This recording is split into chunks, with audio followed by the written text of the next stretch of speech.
आज की चर्चा का सत्र, जिसमें मॉडरेटर हैं आज हमारी खुशबू मट्टू जी, जिनसे मैं निवेदन करूंगा कि वे मंच पर पधारें और आइए कार्यक्रम का आरंभ करवाएं। आज के वक्ताओं के जो नाम हैं मैं उनको भी निमंत्रित करना चाहूँगा यहाँ पर। मेजर सरस त्रिपाठी जी, वे भी मंच पर आए और अपना स्थान ग्रहण करें। खुशबू जी, आपका स्वागत है। Please take your seat. आज की इस चर्चा सभा में हमारे और जो वक्ता हैं एडवोकेट अनंत मरेठिया जी, उनसे भी मैं निवेदन करना चाहूँगा कि वे भी मंच पर पधारें और अपना स्थान ग्रहण करें। साथ ही साथ हमारी बहन सुबोही खान इस चर्चा सत्र में सम्मिलित होंगी। उनसे भी मैं करबद्ध प्रार्थना करता हूं कि वे मंच पर आए और इस चर्चा सत्र में अपने विचारों को प्रस्तुत करेंगी। ये तालियां सूरती नहीं है।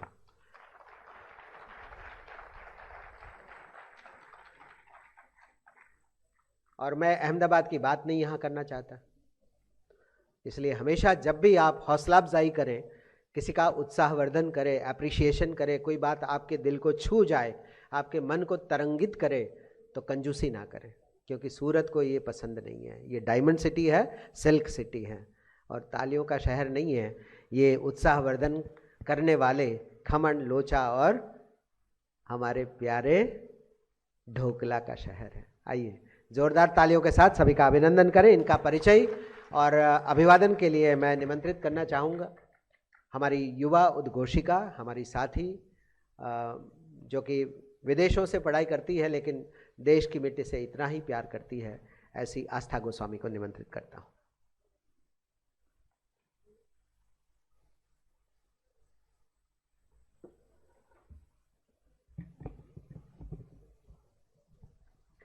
नमस्कार। अब मैं खुशबू मट्टू जी के सम्मान करने के लिए हमारे कार्यकर्ता निसर्ग आचार्य जी को मंच पर बुलाना चाहूंगी।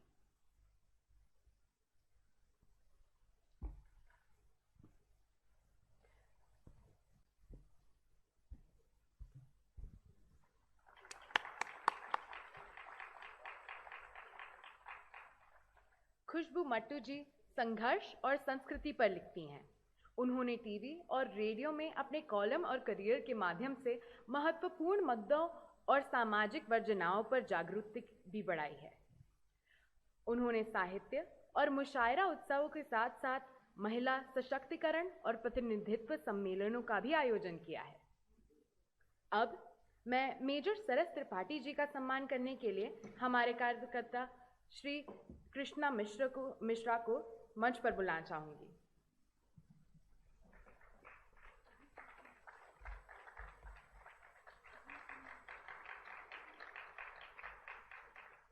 मेजर सरस त्रिपाठी एक राजनीतिक टिप्पणीकार, लेखक और क्रियाशील सक्रियवादी हैं।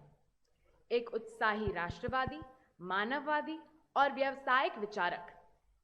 वे स्वतंत्र लेखक, टिप्पणीकार और सामाजिक क्रियाशील हैं। सेना में कमीशन प्राप्त करने वाले उन्होंने armed forces special powers act के तहत जम्मू कश्मीर में उपद्रव और समाप्त करने के लिए सेवा की। वे कारगिल युद्ध में भी बल में शामिल थे। 1999 में मेजर के पद से स्वैच्छिक रूप से इस्तीफा देने का निर्णय लिया और बाद में PSU व कॉरपोरेट दुनिया में काम किया। उनके द्वारा होली सिनर्स, कश्मीर की खोज और कश्मीर में आतंकवाद, आंखों देखा सच शीर्षक की किताबें भी प्रकाशित हुई हैं। अब मैं एडवोकेट अनंत मराठिया का सम्मान करने के लिए हमारे कार्यकर्ता एडवोकेट श्रीनाथ अयंगर जी को मंच पर बुलाना चाहूंगी।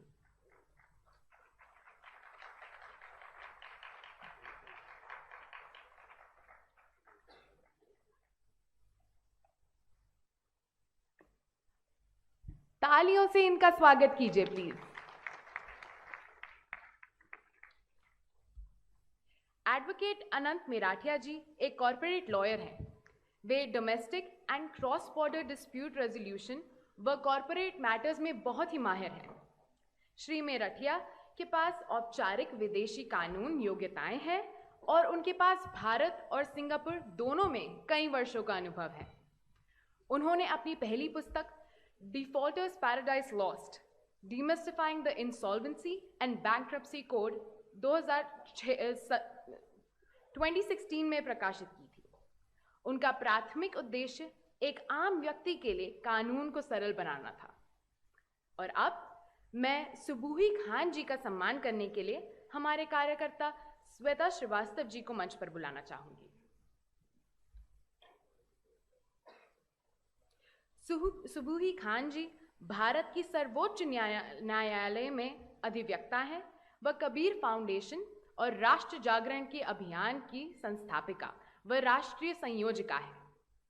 वे सनातनी मुसलमान नामक विचारधारा की प्रणेता है। वह रहीम, रसखान व कबीर आदि की परंपरा को भारत में पुनः स्थापित करने के लिए प्रयासरत है।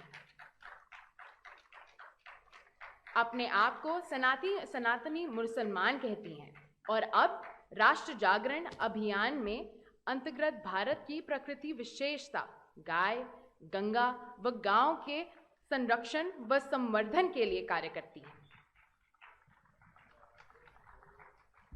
आइए अब हम इन सब का तालियों की गड़गड़ाहट से स्वागत करें।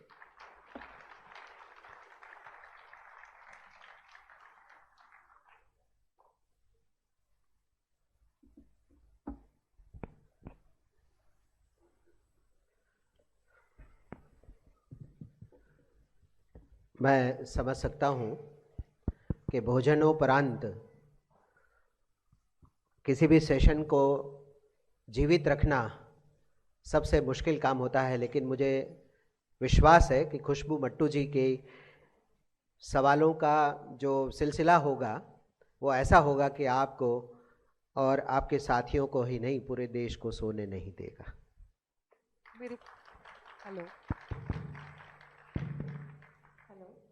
मेरे कंधों पे बहुत मुश्किल सवाल आपने दे दिया, लोगों को सोने से रोकना है मुझे, but we will try our best to tell about. बिल्कुल बिल्कुल। आइए, आज का जो विषय है आप सबको मैं जानकारी दे दूं। विषय की प्रस्तुति करने से पहले उस पर चर्चा सत्र शुरू होगा। जुडिशियल रिफॉर्म्स एंड यूसीसी, देश भर में इस समय चर्चा का विषय है यूसीसी, और हमारी न्यायपालिका में क्या सुधार चाहिए, दंड संहिता और आईपीसी और हमारी विधि और न्यायपालिकाओं में किस तरह का बदलाव हम चाहते हैं। क्योंकि सुधार संसद में नहीं हो पाएगा, सुधार सड़क से होगा। आप सब जानते हैं कि जब तक जन नागरिक की आवाज़ें संसद तक नहीं पहुंचेगी, और संसद तक पहुंचाने के लिए सड़कों की आवश्यकता है, और सड़कों पर कौन उतरेगा? नागरिक, जागृत नागरिक, हम और आप। उस विषय को रखने के लिए क्योंकि हमारे यहाँ एक बहुत ही अच्छा श्लोक है, स्वस्तिः प्रजाभ्यः परिपालयन्ताम लोकक्षेमम, लोकक्षेम के लिए स्वस्ति प्रजाभ्यः परिपालयन्ताम न्यायेन मार्गेण महिम महिषाः। न्यायेन मार्गेण, न्याय के मार्ग पर चल करके लोक का कल्याण हो। गो ब्राह्मणेभ्यः शुभमस्तु नित्यम, लोकाः समस्ताः सुखिनो भवन्तु। न्याय ऐसा होना चाहिए कि सबका कल्याण हो, सबका सुख उसमें समाविष्ट हो, और विलंब से मिला हुआ न्याय न्याय नहीं होता है, ऐसा कहा जाता है। तो क्या रिफॉर्मेशन चाहिए हमें जुडिशल और हमारे समान नागरिक संहिता के लागू करने में हमें क्या क्या चीज़ें करनी होगी। इस विषय को रखने के लिए हमारे साथ जो आज के वक्ता हैं उन सब का परिचय हो चुका है। आइए आरंभ करते हैं। मैं खुशबू मट्टू जी से निवेदन करूं कि वे चर्चा का आरंभ कराएं। नमस्कार। Thank you so much for a very honorable introduction of all of us, and I would like to take this opportunity to also thank SLF organizers and the sponsors who have made it possible for us to sit here and deliberate upon these topics. बस 2 दिन पहले ही हमारे प्रधानमंत्री का और अमित शाह जी का tweet आया कि जुडिशियल हमारी वाटरशेड मोमेंट हिस्ट्री में आ गया है जुडिशरी की, और पार्लियामेंट ने 3 नए बिल रिवैम्प किए हैं और 3 क्रिमिनल बिल पास किए हैं। भारतीय न्याय संहिता, भारतीय नागरिक सुरक्षा संहिता, भारतीय शिक्षा बिल। ये नए भारत के नए कानून हैं, इन पे मैं थोड़ा सा बताना चाहूँ आप सब लोग को, क्योंकि ये 2 दिन पहले ही आए हैं, कि हाइलाइट्स क्या हैं उनके। इसमें फोरेंसिक्स का ज़्यादा यूज होगा। Forensics will be compulsory in offences with a punishment of 7 years और मोर। और क्या किया गया है, the use of forensics will be important in all states and union territories. It is necessary infrastructure will be ready in all union territories and states within 5 years। दूसरा है कि sexual harassment पे की बिल्कुल बांध दी गई है। सिर्फ जुडिशियल मैजिस्ट्रेट ही स्टेटमेंट रिकॉर्ड कर पाएगा in case of sexual violence. Victim statement will be recorded at her house in the presence of a female police official. मुझे नहीं पता आप लोग को ये ट्रांसफॉर्मिंग लग रहा है कि नहीं, बट ये डेफिनेटली है। At the time of recording statement, victim's father, mother or guardian can remain present. एक और चीज है कि there would be no compromise in crimes against women. 20 years jail sentence or life term in gang rape cases, life term or death penalty in cases involving girls under the age of 18 years. Indulging in sexual relations by concealing identity or false promises is now included in the list of crimes.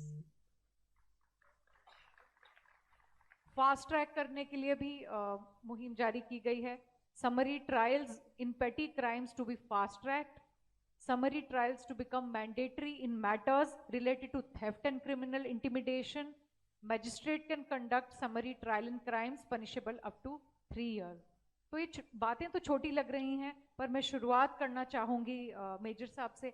आपका क्या कहना है कि ये particularly जो परसों की ही news है, इससे क्या ट्रांसफॉर्मेशन हो रहा है? बहुत बहुत धन्यवाद मुझसे शुरू करने के लिए।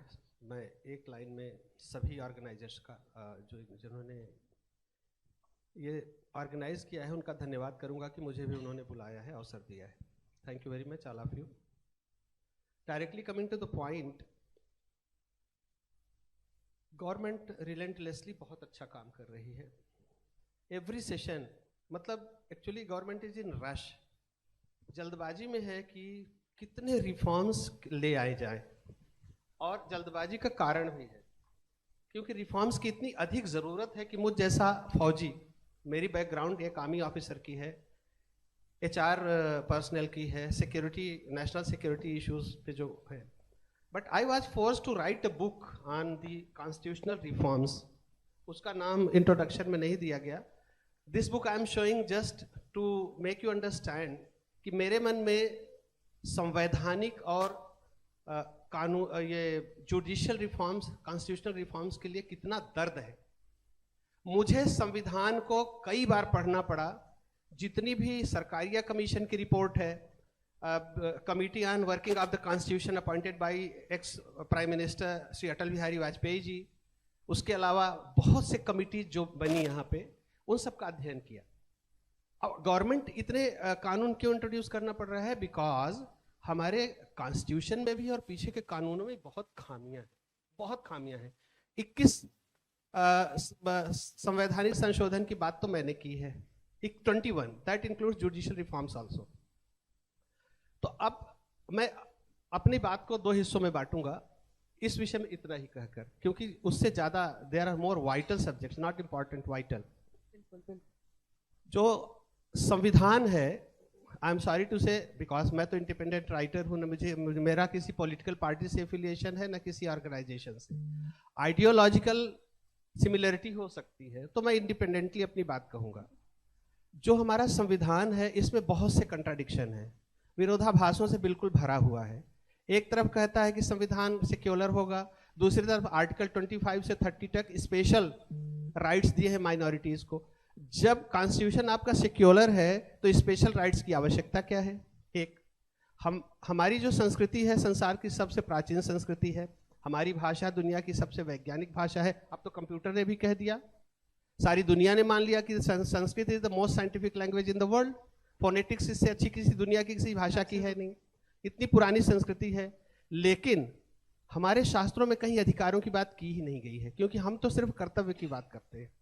कोई हमें बता दे कहीं लिखा हो, रामायण महाभारत तो छोड़िए, तो बहुत बात के हैं, पीछे कहीं कोई बताए जहां लिखा हो कि आपके अधिकार हैं। सब जगह लिखा है आपके कर्तव्य क्या है, जबकि इस संविधान में कर्तव्य की कोई बात ही नहीं है। मैं बहुत फंडामेंटल बातें कर रहा हूं जो शायद आप पहली बार सुन रहे होंगे, क्योंकि मैंने भी किसी से नहीं सुना।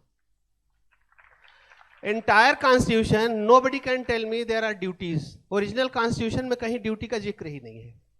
बाद में इंदिरा गांधी ने इमरजेंसी में लोगों को ट्रैप में लेने के लिए 10 ड्यूटीज डाली, और वाजपेयी जी ने 11वीं ड्यूटी डाली, 11 ड्यूटीज आ गई। 12वीं ड्यूटी मैंने अपनी बुक में लिखा है कि वो इम्प्लीमेंट, वो सही है गलत है मैंने उस पर कोई टिप्पणी नहीं की, लेकिन मैंने कहा एक फंडामेंटल ड्यूटी जो कॉन्स्टिट्यूशन में होनी चाहिए थी, जो नहीं है वो होनी चाहिए, उसको मैं बताता हूं क्या है।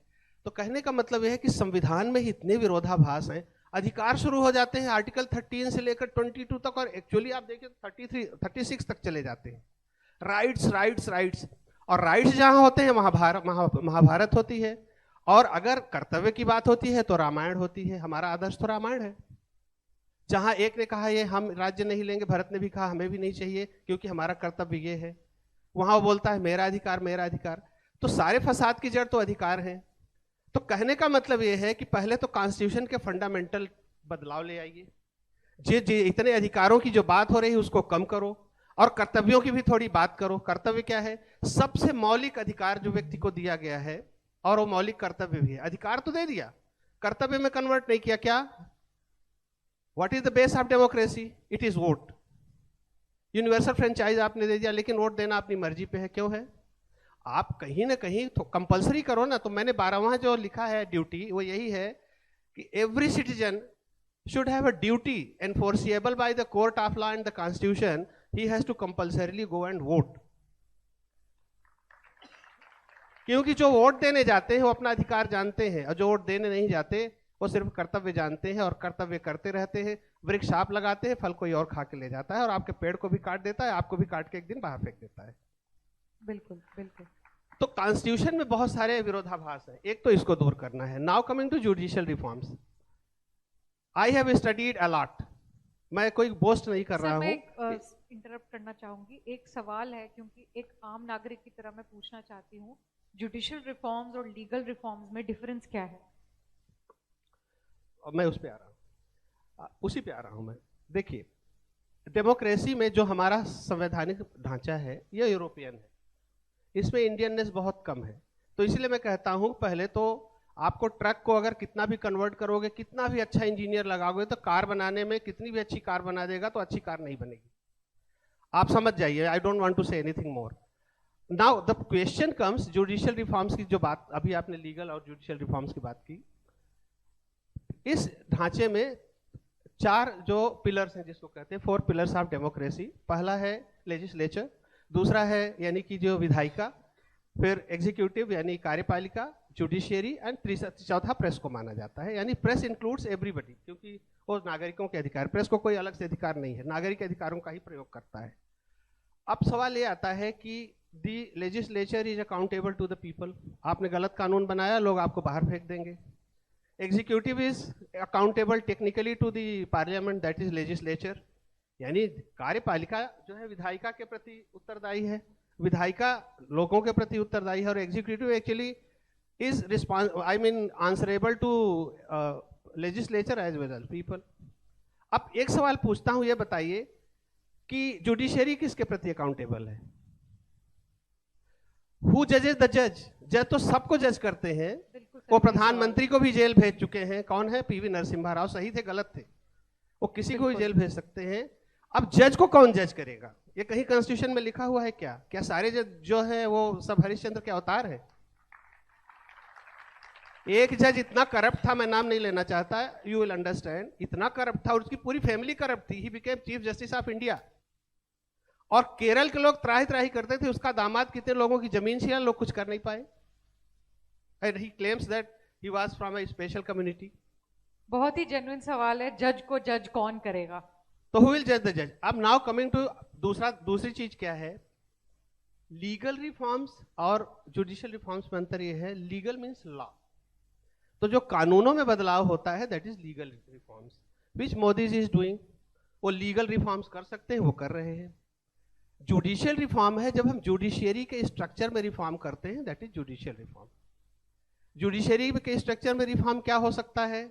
एक कोशिश की थी उन्होंने, हमारे सरकार ने, बहुत अच्छी कोशिश थी, NJAC, national judicial appointment commission. Arun Jaitley ji was the law minister, और बहुत अच्छा कानून बनाया था उन्होंने। वो कहते थे कि दुनिया में हिंदुस्तान अकेला देश है जहां पे जज ही जज को अपॉइंट करता है। अब टेक्निकली भी आप अगर देखिए, जो लोग यहाँ तो सब कानून के ही बैठे हुए हैं, वकील है सब सुप्रीम कोर्ट के, लेकिन मैं भी ये लिबर्टी ले रहा हूं बोलने की, because I am confident what I am saying, I have read it. अगर मैं गलत हूं तो they can correct me, they have the liberty because they are from the profession.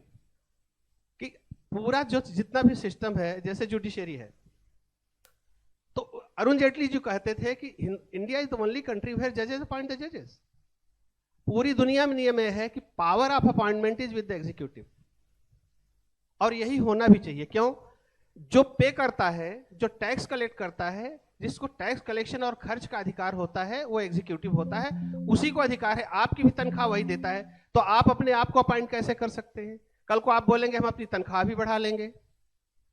तो ये बहुत ही सीरियस इशू है। मैंने इस बुक में लिखा है साइलेंट, इसीलिए लिखा है कि साइलेंट कॉन्स्टिट्यूशन, डेंजरस कॉन्सिक्वेंसेस। आपका संविधान जहां चुप है वहां उसको खोलने की आवश्यकता है, और अगर ये संवैधानिक सुधार नहीं होंगे तो देश में बहुत नुकसान होगा। तो पहले संवैधानिक सुधार, फिर जुडिशियल सुधार, यानी कि जो न्यायपालिका में सुधार होने चाहिए, और लीगल जो कर सकते हैं वो कर रहे हैं। अब अपनी बात, मैं जानता हूं टाइम का कांस्टेंट रहता है और विषय तो बहुत होता है, मैं सिर्फ 5 मिनट लूंगा। अगर बाद में आप मुझे मौका देंगे तो और बातें कहूंगा, नहीं 5 मिनट में अपनी बात खत्म करूंगा। मैंने लगभग पूरी दुनिया में जो प्रमुख देश हैं, 8-10 देश, उनके यहाँ जज कैसे अपॉइंटमेंट होते हैं, इस पे काफी रिसर्च किया। तो मैंने पाया एक देश नहीं है जहां पे जज ही एक्सक्लूसिवली जज को अपॉइंट करे। आज क्या हो रहा है? कॉलेजियम सिस्टम कॉन्स्टिट्यूशन का है ही नहीं। There is no provision of collegium system in the original constitution. ये इनका अपना इन्वेंशन है। और देश में 165 ऐसे परिवार हैं जिनका बेटा, फिर उनका नाती, फिर उनका परनाती यही जज होते हैं। नाम अभी गिनाऊं ना तो अच्छा नहीं होगा कैमरे के सामने। और आप भी जानते हैं कि जो वर्तमान में सुप्रीम कोर्ट में बैठे हुए हैं वो किसके बेटे हैं?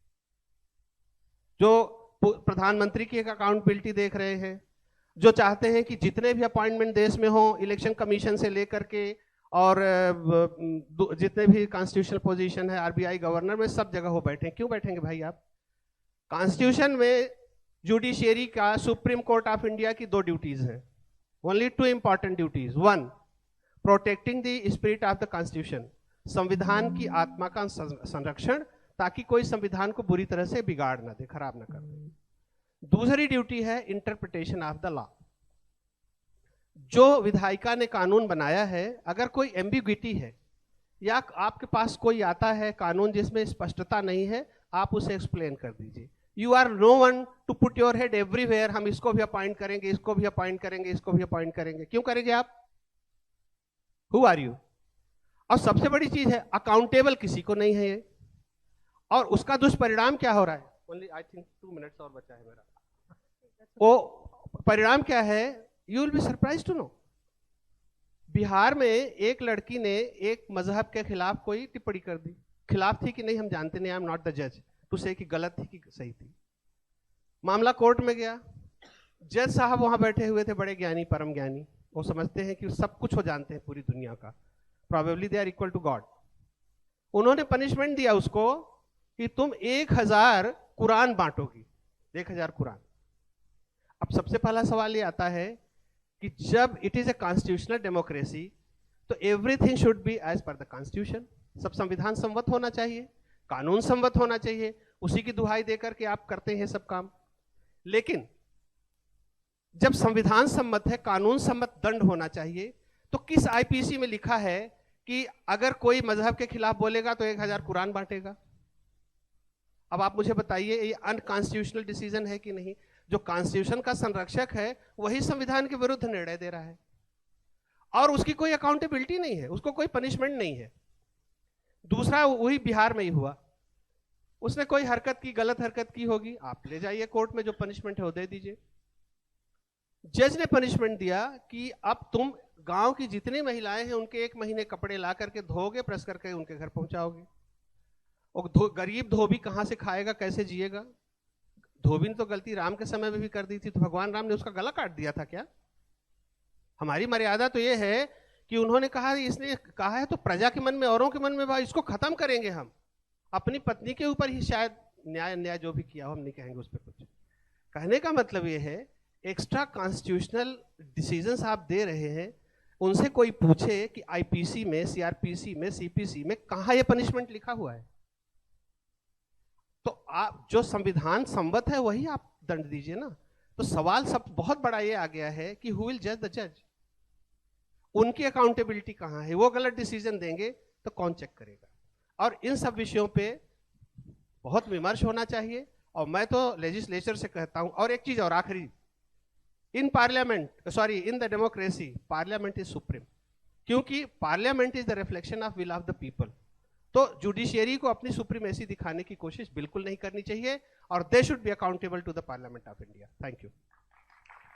थैंक यू मेजर साहब। आप बता रहे हैं कि एक्स्ट्रा कॉन्स्टिट्यूशनल डिसीजंस, और मैं बात करना चाहती हूँ एक और, जस्टिस डिले जो बहुत होता है। आम नागरिक के दिमाग में ये है कि अरे कोर्ट में केस फंस गया तो पता नहीं कितनी जनरेशन्स निकल जाएंगी। अगर आप देखें जेसिका लाल का केस, तो ऐसा है कि शायद किसी ने गोली मारी ही नहीं, नो वन किल्ड जेसिका। या प्रियदर्शनी मट्टू के केस में ऐसे ही एग्जाम्पल्स हैं हमारे कंट्री में। या हमारा ही देख लो, कश्मीरी पंडितों का ही अभी वापस सुप्रीम कोर्ट में गया था, तो जजेस के पैनल ने बोला बहुत लेट हो चुका है, अब ये ट्रायल नहीं होगी। तो एक entire race of people sort of been wiped out, genocide हुआ है, और उसके बाद भी अब वो केस ट्राई नहीं होगा। तो ये सिलेक्टिविटी, ये डिनायल, ये जस्टिस का डिले होना, ये कब तक चलेगा? सो सुबोही, बिल्कुल मिनट का इंटरजेक्शन दे सकता हूं आपकी अनुमति से। Exactly 6,75,000 people were approved. कई हजार साल की अपनी रूट से बाहर कर दिए गए। कितनों के साथ रेप हुआ, घर जला दिए गए। सब जिन्होंने वो फिल्म देखी है, वो very factful film, 5 years I was in Kashmir. Judiciary कहती है टाइम बार्ड है, अब इसको खोलना ठीक नहीं है। इट वाज ए जेनोसाइड, कितने लोग मारे गए, अप्रूव कर दिए गए। रिकॉर्ड में गवर्नमेंट ने 614 लोगों की हत्या का रिकॉर्ड है, गवर्नमेंट एक्सेप्ट किया है। कश्मीरी पंडित रिकॉर्ड ही सिर्फ उतना है, हजारों में जाते हैं। और लेकिन जिन्होंने अत्याचार किया, ये आतंक फैलाया, उनको फांसी होती है। आप 10 पहले डिसीजन दिया आपने, फिर रिव्यू पिटीशन फाइल हुई, क्यूरेटिव पिटीशन फाइल हुई, आप खुद ही कन्विंस हैं कि अब उसमें कुछ बचा नहीं है। तो रात के 4 बजे अपने घर में कोर्ट लगाने की क्या जरूरत है? क्या आप लोगों का विवेक इतना मर गया है? बोल दीजिए अब फाइनल हो चुका है, क्यूरेटिव पिटीशन में भी हमने डिसीजन दे दिया, we will not open the court. क्या डर है आपको? वो 3,65,000 लोगों की ग्रीवांस नहीं सुनेंगे, 65,000 फैमिलीज की, क्योंकि वो कश्मीरी पंडित है। इनकी सुनेंगे क्योंकि अफजल गुरु है। फांसी हो रही तो 4 बजे भी एक बार कोर्ट खोलेंगे और सुनेंगे, अच्छा लास्ट मोमेंट में कोई गलती तो नहीं हो गई। तो जो आपने कहा डिले होना, उसी पे कह रहा हूं। हाँ। जेसिका लाल को किसने मारा पता ही नहीं है, जज ने बोल दिया कि कुछ पता नहीं, बुलेट पता नहीं अपने आप घुस गई उसके शरीर में। प्रियदर्शनी मट्टू को भी किसने मार दिया पता नहीं चला। So it's very intriguing what kind of decision the judiciary gives and where is the accountability. Sorry, for interjection. सुबोही जी, आप क्या बोलना चाहेंगी? इन्होंने थोड़े बताया जहाँ पे रिफॉर्म्स होने चाहिए, डिले होता है जस्टिस, या आपके हिसाब से क्या क्या बाकी रह गया है? खुशबू, काफ़ी देर बाद समय मिला है तो थोड़ा अनइंटरप्टेड समय दीजिएगा, बिकॉज रश ऑफ इमोशंस भी हैं, काफ़ी सारे विषय भी आ गए हैं जिन पे एड्रेस करना ज़रूरी है। सबसे पहले तो मैं हमेशा करती हूँ, एक बार न्यूज़ 18 इंडिया के मंच से भी किया था, आज सूरत लिटरेरी फेस्ट के मंच से भी। मेरे सामने जब भी कोई भी कश्मीरी पंडित आता है तो मैं एक मुसलमान होने के नाते सबसे पहले तो आप लोगों से हाथ जोड़कर माफ़ी मांगती हूँ कि मेरे मज़हब के नाम पर मेरे भाई बहनों के साथ, आपके पूर्वजों के साथ जो भी अपराध हुआ है, उसके लिए मैं सुबोही खान, एक सनातनी मुसलमान, आपसे बहुत बहुत दिल से क्षमा मांगती हूँ। दूसरी बात, आपने एक सवाल किया judicial reform and legal reform में अंतर आपने पूछा था, उस पर मेरा भी एक इनपुट है। और दूसरा आपने जस्टिस डिलेड, मैं एक उदाहरण बताती हूँ जिससे हमें इन सभी बातों पर छोटी छोटी क्लैरिटी मिल जाएगी। हम सभी जानते हैं कि भारत में तकरीबन 5 करोड़ केसेस पेंडिंग हैं कोर्ट्स में, 5 करोड़ केसेस पेंडिंग हैं। हमारे minister of law and justice Arun Ram Meghwal ji ने राज्यसभा में एक रिटन स्टेटमेंट में ये कहा है कि इन केसेस के बैकलॉग का जो कारण है वो है नॉन अवेलेबिलिटी ऑफ जजेस एंड स्टाफ, पहला कारण। दूसरा कारण उन्होंने कहा है complexity of cases and lack of processes. That means CrPC और सीपीसी में कोई कमी है जिसके कारण नॉर्मल बेसिक सिंपल इश्यूज भी कॉम्प्लिकेट हो जाते हैं और प्रोसेस में डिले होता है। तो यहाँ पर अगर हम सीआरपीसी सीपीसी में अमेंडमेंट की बात करते हैं, ये है लीगल रिफॉर्म। और अगर हम और ज़्यादा जजेस की बात करते हैं, अपॉइंटमेंट ऑफ मोर जजेस ताकि ये बैकलॉग कवर किया जा सके, दैट इज जुडिशियल रिफॉर्म। अब जब जजेस के अपॉइंटमेंट की बात आती है तो ऐसा तो नहीं है कि भारत में काबिल लोग नहीं हैं। भारत तो हमेशा से न्याय प्रधान देश रहा है। सही और गलत में फ़र्क करना तो हमें बचपन से माँ के पेट से सीखना हम शुरू कर देते हैं, गर्भ संस्कार से ही सीखना शुरू कर देते हैं। पंच परमेश्वर का कॉन्सेप्ट हमेशा से रहा है। लेकिन जजेस की किल्लत हो रही है भारत जैसे देश में, उसका कारण क्या है? उसका कारण है जो अभी सरस जी ने भी मेंशन किया, कोलेजियम सिस्टम, कि जजेस के अपॉइंटमेंट कोलेजियम के थ्रू ही होंगे, जो कॉन्स्टिट्यूशनल भी नहीं है। कुछ परिवार ही तय करेंगे कि कौन जजेस होंगे, वही जजेस को अपॉइंट करेंगे, वही जज बनने के और न्याय करने के लायक हैं। ये एक पहला जुडिशियल रिफॉर्म जो हमें सबसे पहले करना चाहिए वो ये है कि जजेस should be appointed based on their merit, not based on their ancestry, कि उनके पूर्वज कौन है या वो किस परिवार के हैं। दूसरी बात ये कि हम सुप्रीम कोर्ट में एक और प्रमुख जुडिशियल रिफॉर्म जो मैं चाहती हूं वो ये है कि सुप्रीम कोर्ट में हिंदी में याचिकाएं स्वीकार क्यों नहीं होती हैं? भारत में 22 ऑफिशियल लैंग्वेजेस हैं। जब हम डिक्लेयर कर रहे हैं कि these are our official languages, तो क्या जुडिशरी भारत की व्यवस्था, भारत के सिस्टम, भारत की डेमोक्रेसी या भारत के संविधान से बाहर है? उन 22 लैंग्वेजेस को आप सुप्रीम कोर्ट में एंटरटेन क्यों नहीं करते हैं? हम वकील हैं, आप इससे अग्री करेंगे कि किसी भी भाषा में कोई डॉक्यूमेंट हो 3-3, 4-4 दिन ट्रांसलेटर के पास पड़ा रहता है कि पहले अंग्रेजी में ट्रांसलेट होगा एक एक शब्द, तभी कोर्ट्स में वो एक्सेप्ट होता है। ऑफिशियल लैंग्वेजेस डिक्लेयर होने के बावजूद, 22 official languages are there in our country, still अंग्रेजी ही चल रही है। तो ये अंग्रेजों की मानसिक गुलामी या ये डिक्टेटरशिप हम लोग क्यों बर्दाश्त कर रहे हैं? 24 नवंबर 1998 का 24/11/1998 का प्रेसिडेंट का, भारत के राष्ट्रपति का ऑर्डर है कि हिंदी में याचिकाएं स्वीकार होनी चाहिए या दूसरी भाषाओं में याचिकाएं स्वीकार होनी चाहिए। प्रेसिडेंट से भी ऊपर है जुडिशरी। तो इतनी लार्जर देन लाइफ इमेज या छवि किसने बनाई है? भारत में तो नहीं हो सकती है। अंग्रेजों द्वारा बनाई गई एक व्यवस्था है कि ना वो आंसरेबल हैं, ना वो अकाउंटेबल हैं, वो जो चाहे वो कर सकते हैं। तो ये एक बेसिक जुडिशियल रिफॉर्म के जो मेन 2-3 मुद्दे हैं, मुझे लगता है कि अपॉइंटमेंट ऑफ जजेस, petitions should be accepted in languages other than English also, और तीसरा कॉलेजियम सिस्टम। अगर हम इन 3 चीजों पर भी काम कर ले जाएं तो बहुत बड़ा परिवर्तन हो जाएगा। और एक लास्ट पॉइंट बोल के मैं इस सवाल पे अपनी वाणी को विराम दूंगी, जो इससे पहले सेशन में भी मैंने बोला कि मैं हर समस्या का समाधान अध्यात्म में ढूंढती हूँ। अध्यात्म में गांव के स्तर पे जब फैसले होते थे और जब पंच परमेश्वर का कॉन्सेप्ट था हमारे देश में, तब बहुत सारी समस्याओं को कोर्ट्स तक पहुंचने की जरूरत ही नहीं पड़ती थी, वहीं के वहीं पे सॉल्व हो जाती थी बहुत सारी समस्याएं। क्योंकि धरती से जुड़ा आदमी, प्रकृति से जुड़ा आदमी, पंच तत्वों से जुड़ा आदमी के अंदर एक तो अहंकार नहीं होता। वो ये मानता है कि भाई मैं तो मिट्टी हूँ, 4 दिन का शरीर हूँ, फिर मिट्टी में ही जाना है। भारतीय दर्शन सिखाता है मैं शरीर नहीं हूँ, आत्मा हूँ।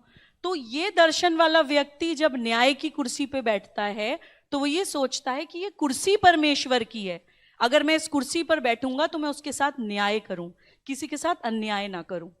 और एक कैरेक्टर डिक्लाइन वाला व्यक्ति अगर उस कुर्सी पर बैठता है, या प्रकृति से दूर व्यक्ति, कोई डिसोरिएंटेड व्यक्ति, कोई अहंकारी व्यक्ति अगर उस कुर्सी पे बैठता है, तो उस कुर्सी को भगवान की कुर्सी नहीं मानता, अपने आप को माय लॉर्ड मानता है. So that is the difference. तो मैं ये चाहती हूं कि भारत की जुडिशरी भी अगर इस प्रैक्टिकल रिफॉर्म के साथ साथ एक कैरेक्टर अपलिफ्टमेंट की तरफ चले और अध्यात्म की तरफ चले, तो भी हम न्याय की वो व्यवस्था स्थापित कर सकते हैं जो भारत में हमेशा से रही है. मैं यहाँ पे कुछ पर्सनल एनेक्डोट ऐड करना चाहूँगी अगर आप लोगों की परमिशन हो. मेरे फैमिली में भी एक एक्स जज है, प्लीज़ मेरे फैमिली को वीडियो मत दिखाना.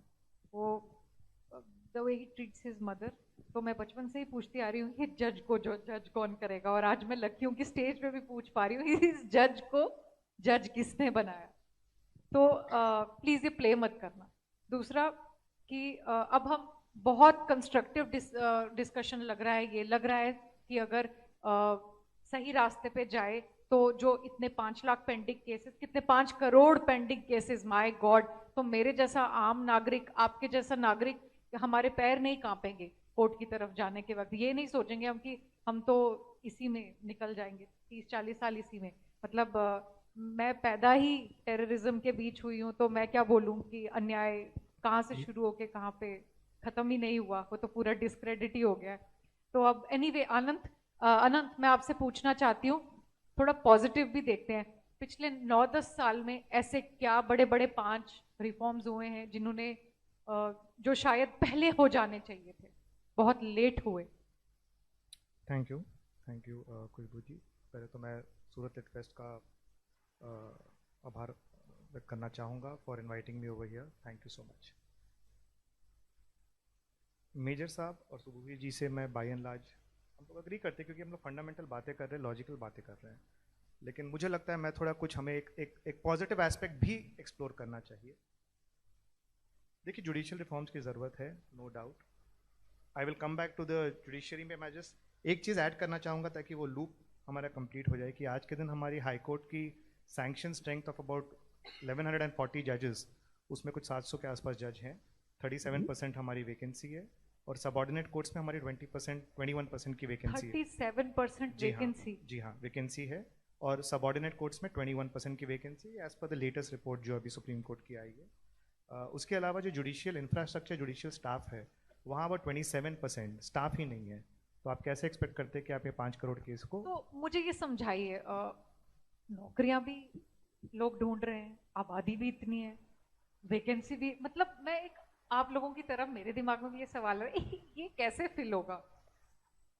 क्योंकि आपका पहला सवाल मुझे लीगल पॉजिटिव रिफॉर्म्स पे था, I will come back to that. But इस पॉइंट पे जो आप बोल रहे हैं ना, ये जो सर ने बोला कि एनजेएसी को जो स्ट्राइक डाउन किया गया, एनजेएसी एक्चुअली एक बहुत अच्छा कॉन्सेप्ट है. ऐसा नहीं कि वो कॉलेजियम से पूरा पावर ले रहा था, वहाँ कॉलेजियम का भी एक पर्सपेक्टिव था. Chief justice plus 2 supreme court के जजेस, लॉ मिनिस्टर थे, 2 एमिनेंट लोग जिनको चुने जाएंगे, prime minister, leader of opposition and chief justice, which means that it would be a combination of legislative support plus judicial support, collegium. क्योंकि कहीं ना कहीं जो अकाउंटेबिलिटी है वो लानी पड़ेगी, वो ऑलरेडी कवर हो चुका है. आपका जो ये पर्सपेक्ट, आपका जो सवाल है कि एक तरफ वैकेंसी है, लोग जॉब्स खोज रहे हैं, केपेबल लोगों को जॉब्स क्यों नहीं मिल रहे हैं, मैं इसको एक रिवर्स सवाल पूछता हूँ. एक ग्रेजुएट होता है, एक यंग लड़का, एक या बच्चा या बच्ची जो भी 24-25 बाहर निकलता है, उसका टारगेट है कि उसको हाई कोर्ट में जज बनना at the age of 45. Is there a mechanism that he can follow? क्या वो ऐसा कोई मैकेनिज्म फॉलो कर सकता है सिस्टमैटिकली? हाँ, मैं ये करूँगा, इतने साल फिर ये करूँगा, इतने साल ये करूँगा, और उससे I will be eligible to be a जज. ऐसा मैकेनिज्म है नहीं. Why don't we explore something like, जैसे हमारा यूपीएससी है, इंडियन जुडिशियल सर्विसेज, हम क्यों नहीं ऐसा कुछ करना चाहते जहाँ मेरिट के बेस पे आप लोगों को यंग एज से ट्रेन कीजिए. जुडिशियल रिफॉर्म्स के लिए आप उनको टेक्नोलॉजी savvy रहेंगे, वो यंग रहेंगे, फ्रेश माइंड्स रहेंगे, they will be more open to issues. उनको मालूम है कि आज ग्राउंड लेवल पे नए टाइप के इश्यूज क्या हैं, उनको आप ट्रेन कीजिए, उनको आप सबऑर्डिनेट जुडिशरी में प्लेस दीजिए. उनकी जो भी सिस्टम बनाना चाहें, जैसे मैं कॉन्शियसली यूपीएससी का एग्जांपल ले रहा हूँ क्योंकि वो एक सक्सेसफुल सिस्टम आज चल रहा है, और वहाँ पर आप उनको मेरिट बेस्ड परफॉर्मेंस रखिए, इवैल्यूएट कीजिए हर 5 साल में, 3 साल में, 8 साल में या प्राइम मिनिस्टर इस देश का 5 साल में अगर बदल जाता है तो फिर व्हाट आई कंप्लीटली एग्री कि फिर then in that case should it not be कि एक जुडिशरी में भी कहीं ना कहीं एक इवेल्युएशन मैट्रिक्स लाया जाए कि नहीं इस जज के इतने ऑर्डर्स अपील हो रहे हैं, इतने रिव्यू हो रहे हैं, ये इसके इंटीग्रिटी के पॉइंटर्स हैं, ऑब्जेक्टिव सब्जेक्टिव आप वो मैट्रिक्स आराम से बना सकते हैं.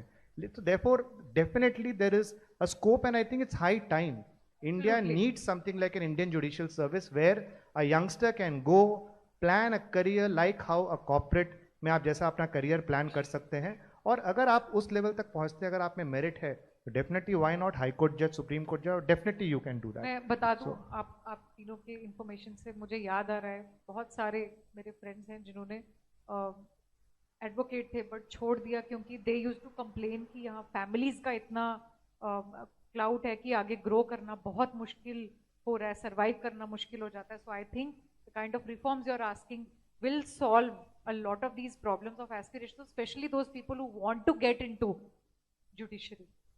बिल्कुल. अब आपका जो दूसरा सवाल जो मुझे था कि ऐसे 5-6 क्या रिफॉर्म्स हुए हैं, ये मुझे बहुत तकलीफ होती है. अनफॉर्चुनेट है कि लोगों को पता नहीं है कि पिछले 9-9.5 साल में इतने रिफॉर्म्स हुए हैं जो शायद पिछले विल बी सरप्राइज कि हम पिछले 65 साल क्या कर रहे थे या पिछले 60 साल हम कर क्या रहे थे. मैं एक पहला लेता हूँ, जैसे जीएसटी. मैं ज़्यादा डिटेल्स में नहीं जाऊँगा, मेरे पास डेटा है और वो सब चीज़ें हैं. जीएसटी का रिफॉर्म आने से आपका, जिसे हम कहते हैं ना, इंडिया ने खुद के साथ एक फ्री ट्रेड एग्रीमेंट साइन किया. पहली बात, आपके जो inter state movement of goods थे उसमें इतना रेड टेपिज्म, इतना करप्शन. सबसे बड़ी चीज़ जो होती थी पहले, जो movement on goods on paper and not in reality, आपने मुझको बेचा, मैंने किसी और को बेचा, वो चलते चलते क्या हो रहा है कि टर्नओवर बढ़ रहा है सब कंपनियों का और उसके बेसिस पे लोन लिए जा रहे हैं. GST brings a large amount of solution to all these issues. अब ये सब करना उतना इजी नहीं है. इंफ्रास्ट्रक्चर चैलेंजेस हैं, टेक्नोलॉजी के चैलेंजेस हैं, और वो होगा, ये नया सिस्टम है.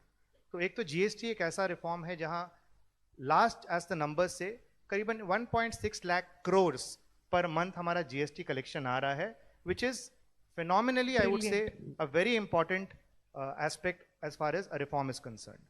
दूसरा एक रिफॉर्म जो मैं टच करना चाहूँगा, जो इंसॉल्वेंसी एंड बैंक्रप्सी कोड, जो कई बार पूछते हैं लोग मुझे, क्योंकि जो मेरी पुस्तक है डिफॉल्टर्स पैराडाइज लॉस्ट, जो डिफॉल्टर्स होते थे इस देश में, उनका जो साम्राज्य था वो क्यों ख़त्म हो गया या क्यों अब लग रहा है कि वो शायद नहीं अब वो काम कर सकेंगे ईजिली. आज के दिन लोगों को ये डर है कि अगर मैं बैंक का पैसा लूँगा और उसे समय पर मैंने चुकाया नहीं तो बहुत सीरियस रिपरकशंस हो सकते हैं. पहले अगर हम थोड़ा इस पे पीछे जाएं, 1980s में जाएं, 70s में जाएं, स्पेशली 80s 90s से जहां लेंडिंग थोड़ी बढ़ी हमारी, और 91 लिबरलाइजेशन के बाद हम एक ग्रोथ, इंफ्रास्ट्रक्चर ग्रोथ की मोमेंटम की तरफ गए. हमने ये रियलाइज नहीं किया उस टाइम पे एक चीज़ कि हम जो लोन्स हमारे बैंक्स दे रहे थे, और ये फंडामेंटल क्वेश्चन कोई पूछता क्यों नहीं है पता नहीं, बहुत बार ये सवाल उठता है कि यार ये सरकार तो ये है कि इतने इतने हेयरकट ले रही है, लोगों के लोन माफ़ कर रही है, 70% लोन माफ़ हो रहे हैं, 75% लोन माफ़ हो रहे हैं. ये क्यों हो रहा है?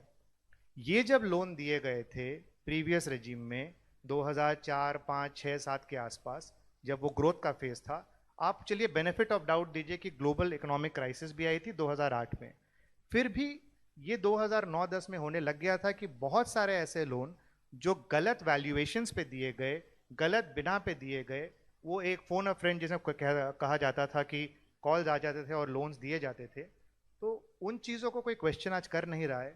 और वो लोन ही बलून होके 2012, 13, 14, people will be surprise to know कि हमारे देश की अर्थव्यवस्था कोलैप्स होने की सिचुएशन में थी 2015-16 पे.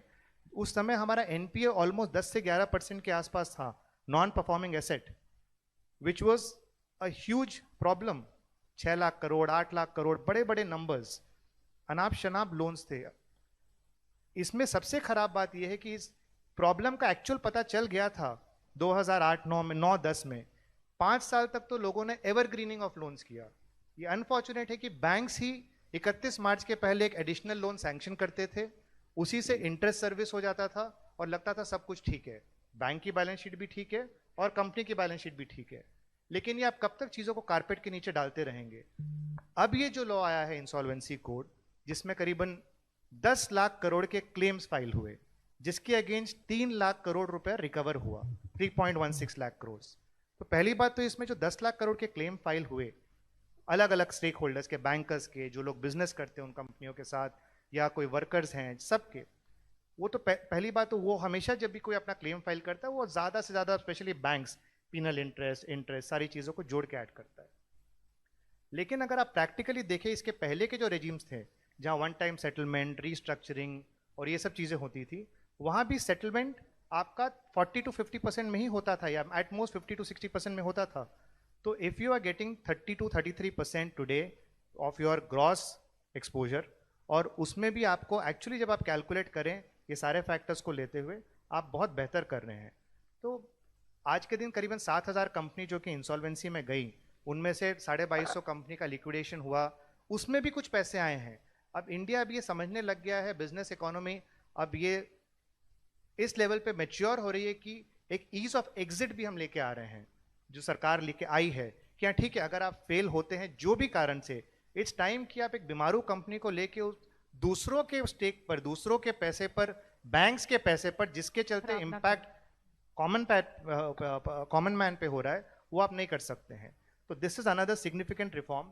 And people, something which is very surprising, 26,000 case इस पर्टिकुलर कानून के अंदर जो एडमिशन के पहले विड्रॉल कर लिए गए, उसमें 9.25 लाख करोड़ रुपए का सेटलमेंट हुआ है। मतलब कंपनियों के पास पैसे थे, नियत हमारी ऐसी हो गई थी, तुम कोर्ट जाओ ना यार, 10 साल 15 साल तुमको वहीं खींच देंगे, तुमको क्यों, वाई विल आई पे यू। आज उस प्रमोटर को कहीं ना कहीं डर लगता है कि कंपनी हाथ से चली जाएगी। हाँ। तो 9.25 लाख करोड़ रुपया वहां से आया है, 3.25 लाख करोड़ रुपया आपका आया है ऑफिशियल रेजोल्यूशन से, प्लस आपको और पैसे आए हैं लिक्विडेशन और तरीके से। 13-14 लाख करोड़ रुपए आपके सिस्टम में वापस आए, जिससे आप समझ सकते हैं कितना बड़ा सोशियो इम्पैक्ट होगा, सोशियो इकोनॉमिक इम्पैक्ट होगा। ये समाउ ये गवर्नमेंट को ये चीज बतानी चाहिए कि हमने ये काम किया है, और उल्टा क्रिटिसिज्म ये हो रहा है कि नहीं सरकार तो लोन माफ कर रही है। भैया लोन दिया था किसने, क्या उस टाइम पेपर वर्क हुआ, ये तो हो गया एक दूसरा। तीसरा, एक आर्बिट्रेशन एक्ट हमारे देश में है बहुत इंपॉर्टेंट, जिसको कमर्शियल, क्योंकि मैं कमर्शियल दुनिया से मेरा काम पड़ता है, 1996 का एक्ट है, चले जा रहा था। 2015 में पहली बार 3-4 बहुत बेसिक अमेंडमेंट्स, मतलब मुझे जैसे लगता है ना, somebody said, I think ma'am ने बोला था प्रीवियस सेशन में कि common sense is most uncommon and most difficult to find. यार उसको टाइम बाउंड तुम क्यों नहीं बनाते हो?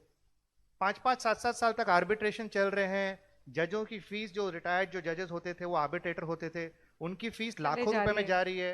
5 स्टार आर्बिट्रेशन हो रहा है, होटल्स में रूम ये हो रहे हैं, कॉन्फ्रेंस रूम्स यूज हो रहे हैं। तो 2015 का अमेंडमेंट आया, उनमें 2-3 की चेंजेस आए। टाइम बाउंड, आप 12 महीने में आर्बिट्रेशन खत्म कीजिए, प्लस आपको 6 मंथ्स मिलेगा ज्यादा से ज्यादा। नंबर 2, जज को आप अपॉइंट कैसे, अब एक आर्बिट्रेटर कैसे अपॉइंट होगा, इम्पार्शियल, उनके क्या क्राइटेरिया होंगे, उन्होंने उस कंपनी को कभी एडवाइस नहीं किया होना चाहिए, वो सब क्राइटेरिया थे ही नहीं, पहले थे ही नहीं कोई भी। मतलब मुझे आपका चेहरा पसंद है, चलिए आप आर्बिट्रेटर बन जाइए, that is not the way it can work. और बहुत सारी पब्लिक सेक्टर कंपनीज के तो लोग ऑलरेडी रहते थे कि हाँ हमारा आदमी आर्बिट्रेशन का इसमें रहेगा। So that obviously got impacted of the Supreme Court का judgment आया। तो हमें थोड़ा सा स्पीड अप करना पड़ेगा, ठीक है। और couple of more other पकड़नी पड़ेगी, couple of more other laws, जन विश्वास एक्ट जो आया, जिसमें 42 लॉज को आप लोग 42 लॉज में आपने बहुत सारे सेक्शंस को, करीबन 180 सेक्शंस को डिक्रिमिनलाइज किया। एक टैक्स रिटर्न आपने फाइल नहीं किया है, कुछ चीज फाइल नहीं की, हर चीज में आपको इम्प्रिजनमेंट। सो ऑब्वियसली ऐसे बहुत सारी चीजें, मीडिएशन एक्ट लेके आए 2023 में, जहां सेटलमेंट्स को ये लोग इंपॉर्टेंस दे रहे हैं। So there are many such initiatives जो गवर्नमेंट ने किया है पिछले 7 से 8 साल, या समझ लीजिए 8 से 9 साल में, which are bringing actually a lot of reform at the ground level. मैं ऑडियंस से बताना चाहूंगी, ऑडियंस को, कि कुछ क्वेश्चंस होंगे तो बीच में पूछना। मुझे लग रहा है बहुत लोगों को बाउंसर जा रहा है, बट थोड़ा दिमाग चलाओ, थोड़ा क्वेश्चन सोचो। ये ऐसा नहीं है कि समझ नहीं आ रहा है अभी के लिए। I am just saying, collect your questions, will take 4 questions in the end. So वही चीज मैं आप में से किसी से पूछना चाहती हूँ कि सक्सेशन राइट्स ऑफ वुमेन क्या हैं, और रिमोट और ट्राइबल एरियाज में स्पेशली क्राइसिस देखा जाता है उस पे, तो व्हाट अबाउट देयर राइट्स?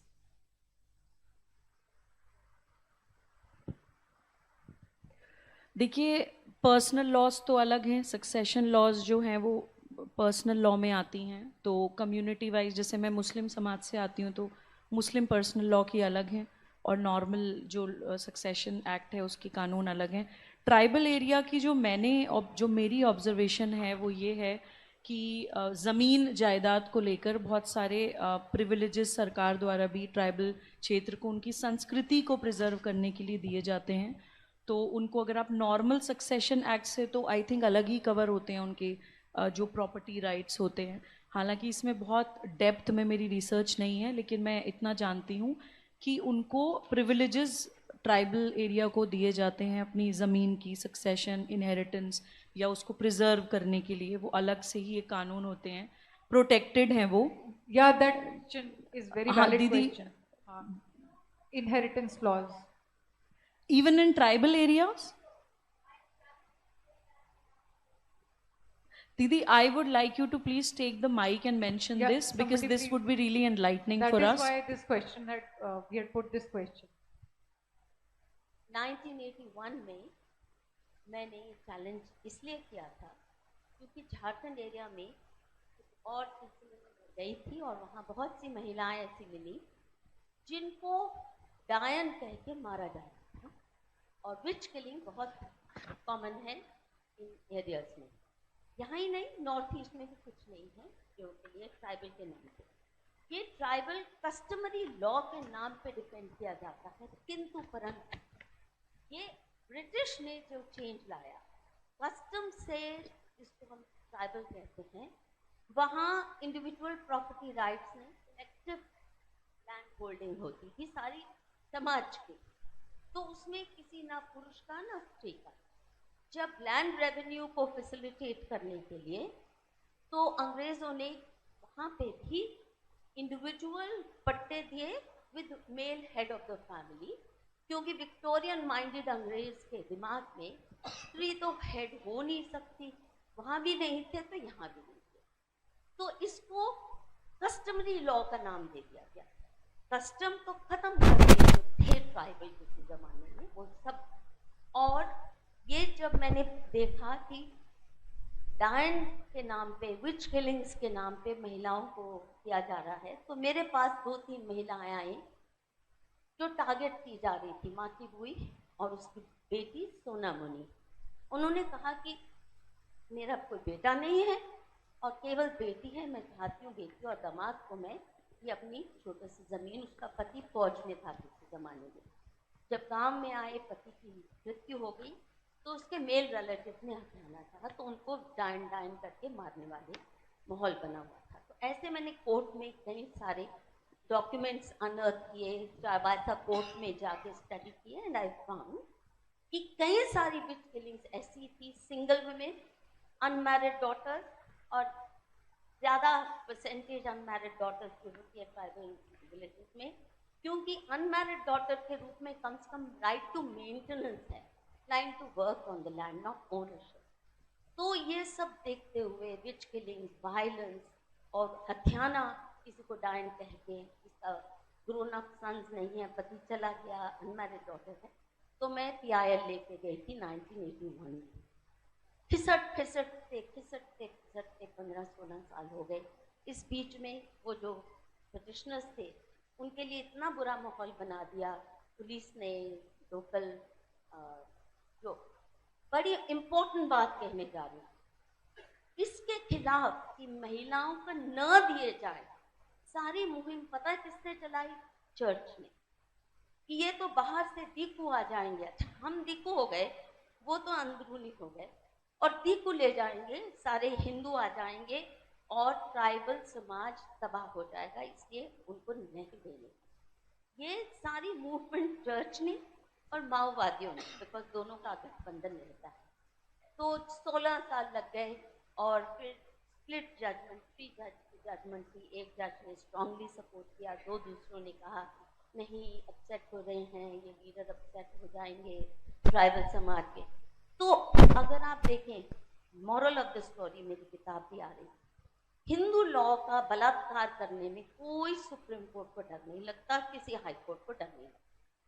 किंतु जहां मुस्लिम समाज का आया, बहुत जल्दी आप मेरी ये किताब पढ़ेंगे, इनका कंपैरिजन कोर्ट था या था पंचायत को लेके, इतना झूठ उनके खिलाफ भी फैलाया गया, फेक नैरेटिव्स की अगर आप बात करते हैं तो वहाँ पे डर जाते हैं और कॉमा फुल स्टॉप भी बदलने से हिचकिचाते हैं। पर हिंदू जब समाज के ऊपर, जैसे खाप पंचायत को बैन करने की बात की, आप मानेंगे 3 साल तक सुप्रीम कोर्ट में केस चलता है खाप को बिना पेश करवाए। फिर मैं खड़ी हुई खाप की तरफ से और मैंने कहा ये इलीगल है आपकी हियरिंग्स, आप है ही नहीं, खाप को प्रेजेंट ही नहीं। फिर कम से कम उनका बैन होना रुकवाया। कहीं वो लंबी कहानी है, you will read it soon in my book. Thank you so much ma'am, thank you so much. I am actually दीदी खुशबू, जस्ट इसमें एक मैं इनपुट देना चाहती हूँ। बहुत मेरे लिए सरप्राइजिंग भी है, शॉक भी है। दीदी का ग्राउंड पे काम काफ़ी रहता है, तो it is a good to know information. और ऑफलाइन मैं दीदी के साथ बैठना भी चाहूँगी सब्जेक्ट को और डिटेल में जानने के लिए। मेरा एक अपना एक्सपीरियंस जो नॉर्थ ईस्ट का रहा दीदी, या ट्राइबल एरिया में जो हमने प्रवास किए हैं, जैसे थारू समाज में प्रवास किया है, बलरामपुर जनजाति है, या असम में जैसे मैं गई, तो असम तो I found to be a women centric society. तो मेरे लिए थोड़ा ये सरप्राइजिंग है, तो मैं इसको और डेप्थ में आपसे भी जानना चाहूँगी और फिर अपने एक्सपीरियंसेस और आपके एक्सपीरियंस के आधार पे I would like to take out some rational outcome. North east, मेरी 2 सेंटेंसेस। नॉर्थ ईस्ट में आप देखेंगे कुकी समाज जैसे मणिपुर का, वो मैट्रिलिनियल है, परंतु नहीं सॉरी मैतई जो क्रिश्चियनाइज हो गए हैं वो मैट्रिलिनी फैट्रिली सब ऐसी तैसी करते थे। और वहाँ पे नागा समाज है, चाहे जहाँ पे भी नॉर्थ ईस्ट में भी, भले ही उनकी कुछ भी रही हो मैट्रिलिनियल रिलेशंस, वो सब खत्म हो जाती हैं जब आप ईसाई बन जाते हैं या मुसलमान बन जाते हैं। वहाँ इन बातों की कोई गुंजाइश रहती नहीं। और हर जगह चर्च, माओइस्ट, इंसर्जेंसी, इनका गठबंधन ही काम करता है और वहाँ कॉमा फुल स्टॉप भी नहीं बदलने देते और खड़े हो जाते हैं ट्राइबल समाज के कस्टम्स का ठेका लेकर। Thank you so much. Just one last question to you, Subhi. What is UCC? हमें आप एक्सप्लेन कीजिए कि ये ज़रूरी क्यों है और आपका क्या इसके बारे में विचार है। जी बिल्कुल, इसके बाद क्वेश्चंस ओपन होंगे, क्वेश्चन एंड ओपिनियन ऑब्वियसली।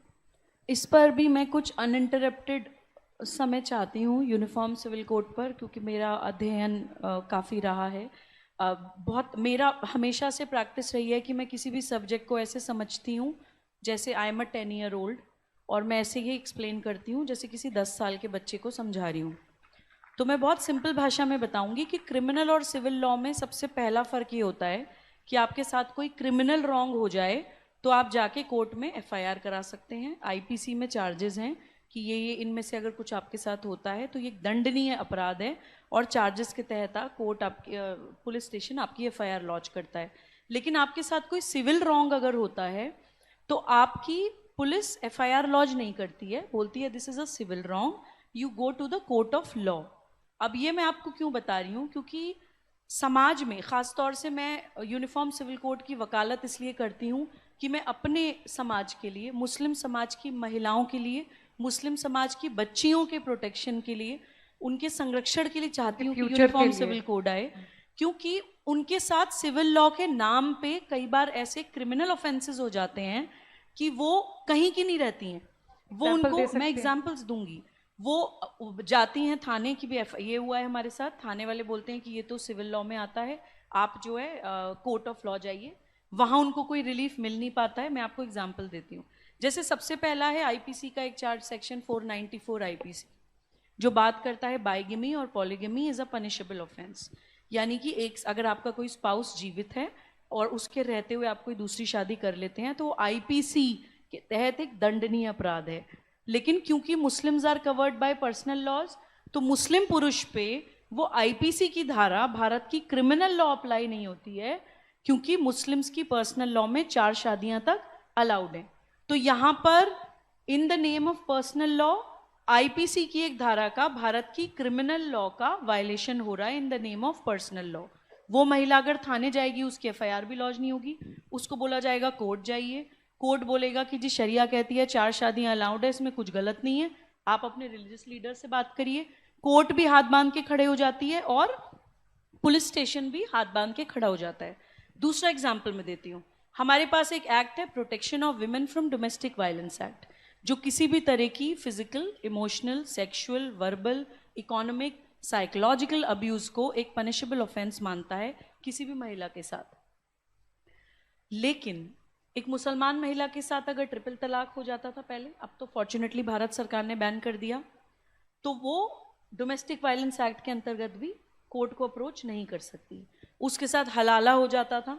हलाला जो लोग नहीं जानते हैं, मैं बताती हूँ क्विकली कि अगर किसी मुसलमान महिला को तलाक तलाक तलाक बोल दिया जाए और उसके बाद वही पुरुष उसको दोबारा एज अ वाइफ रखना चाहे, या फिर वो रोए कि नहीं मैं तुम्हारे बिना नहीं रह सकती, मुझे तुम्हारे साथ ही रहना है, तो एक अब्यूजिव प्रैक्टिस के आउटकम के तहत एक और अब्यूजिव प्रैक्टिस का जन्म हुआ, हलाला, कि वो महिला किसी और पुरुष से शादी करेगी, नॉट जस्ट ऑन पेपर्स, शादी करेगी, फिर वो शादी कंस्यूमेट होगी, फिजिकल रिलेशंस बनेंगे, फिर वो दूसरा पति उसको तलाक देगा, तब पहला पति उससे दोबारा शादी कर सकता है। हलाला उद्योग बन गए हैं। आई नो मैनी रैडिकल मौलानाज जो पैसे लेकर 1-1 लाख रुपए लेकर 1-1 रात के निकाह करते हैं कि तलाक तलाक तलाक बोल दिया जी, ये हलाला कराने वाले मौलाना को बुलाया जाए, वो आते हैं, हलाला करते हैं, कुछ केसेस में बाद में तलाक देते भी नहीं हैं, तो वो लड़की she just keeps hanging in between. तो ये एक अब्यूज है एक मुसलमान महिला के साथ। बहु विवाह, मैंने आपको एग्जाम्पल बताया, तो बहु विवाह हो, ट्रिपल तलाक हो, हलाला हो, या अब जैसे ट्रिपल तलाक बैन हो गया है तो तलाक की दूसरी फॉर्म्स हैं, तलाक हसन, तलाक एहसन। इसमें आप एक साथ तलाक तलाक तलाक नहीं बोलेंगे, लेकिन 1-1 महीने के गैप पे बोल देंगे।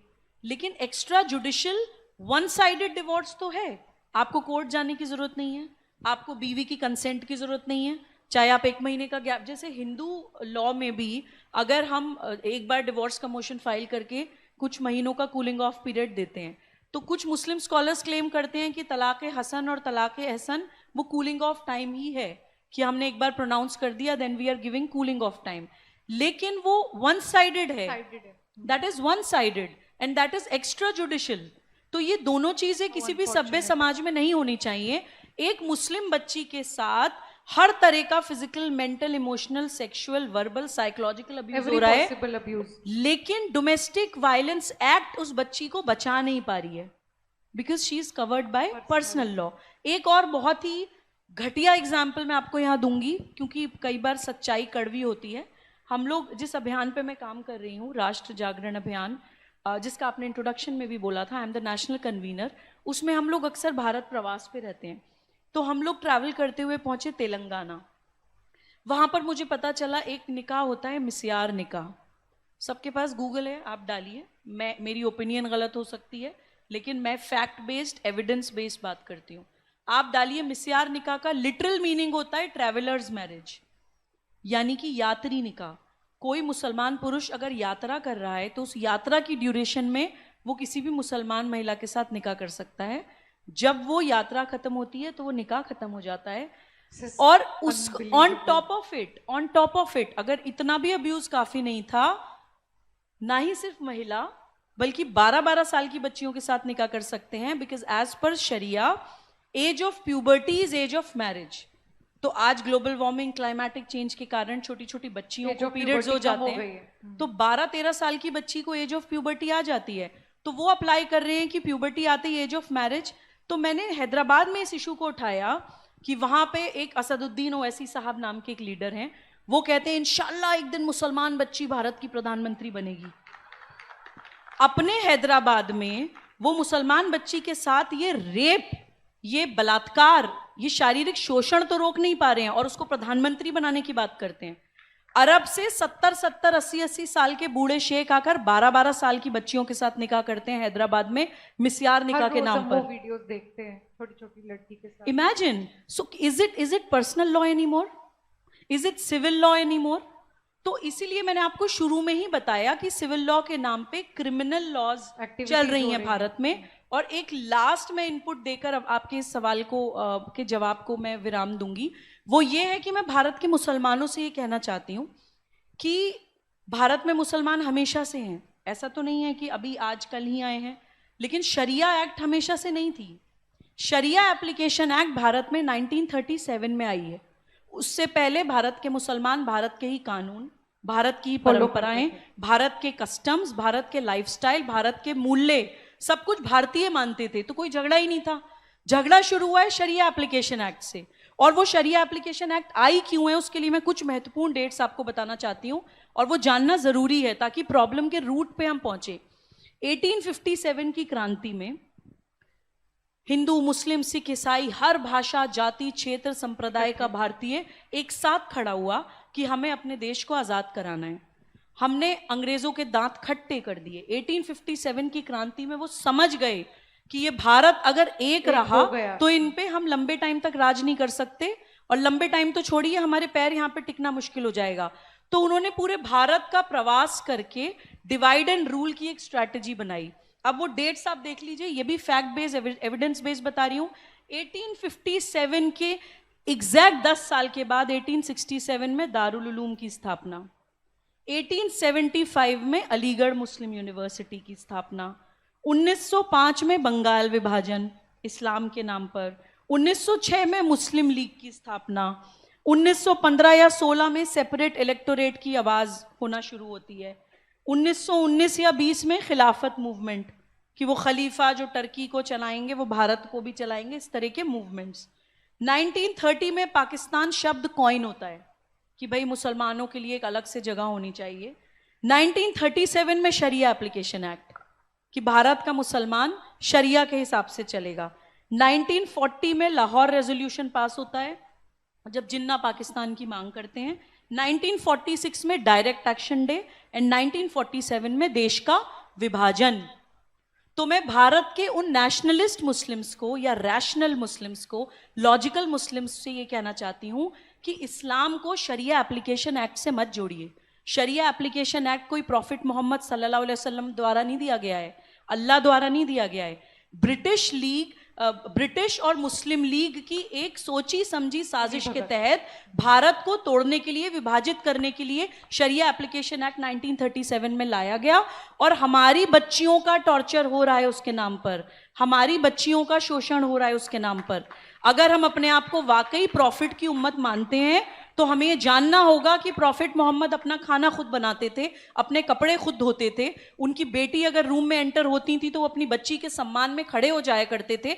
अगर हम सही मायने में सच्चे मुसलमान हैं तो एक एक भारतीय मुसलमान को यूनिफॉर्म सिविल कोड का साथ देना चाहिए अपनी बच्चियों को, अपनी कौम की बच्चियों को बचाने के लिए। आई थिंक अब हम क्वेश्चंस के लिए ओपन कर सकते हैं। यस प्लीज, या श्योर आई विल माइक अगर पॉसिबल है।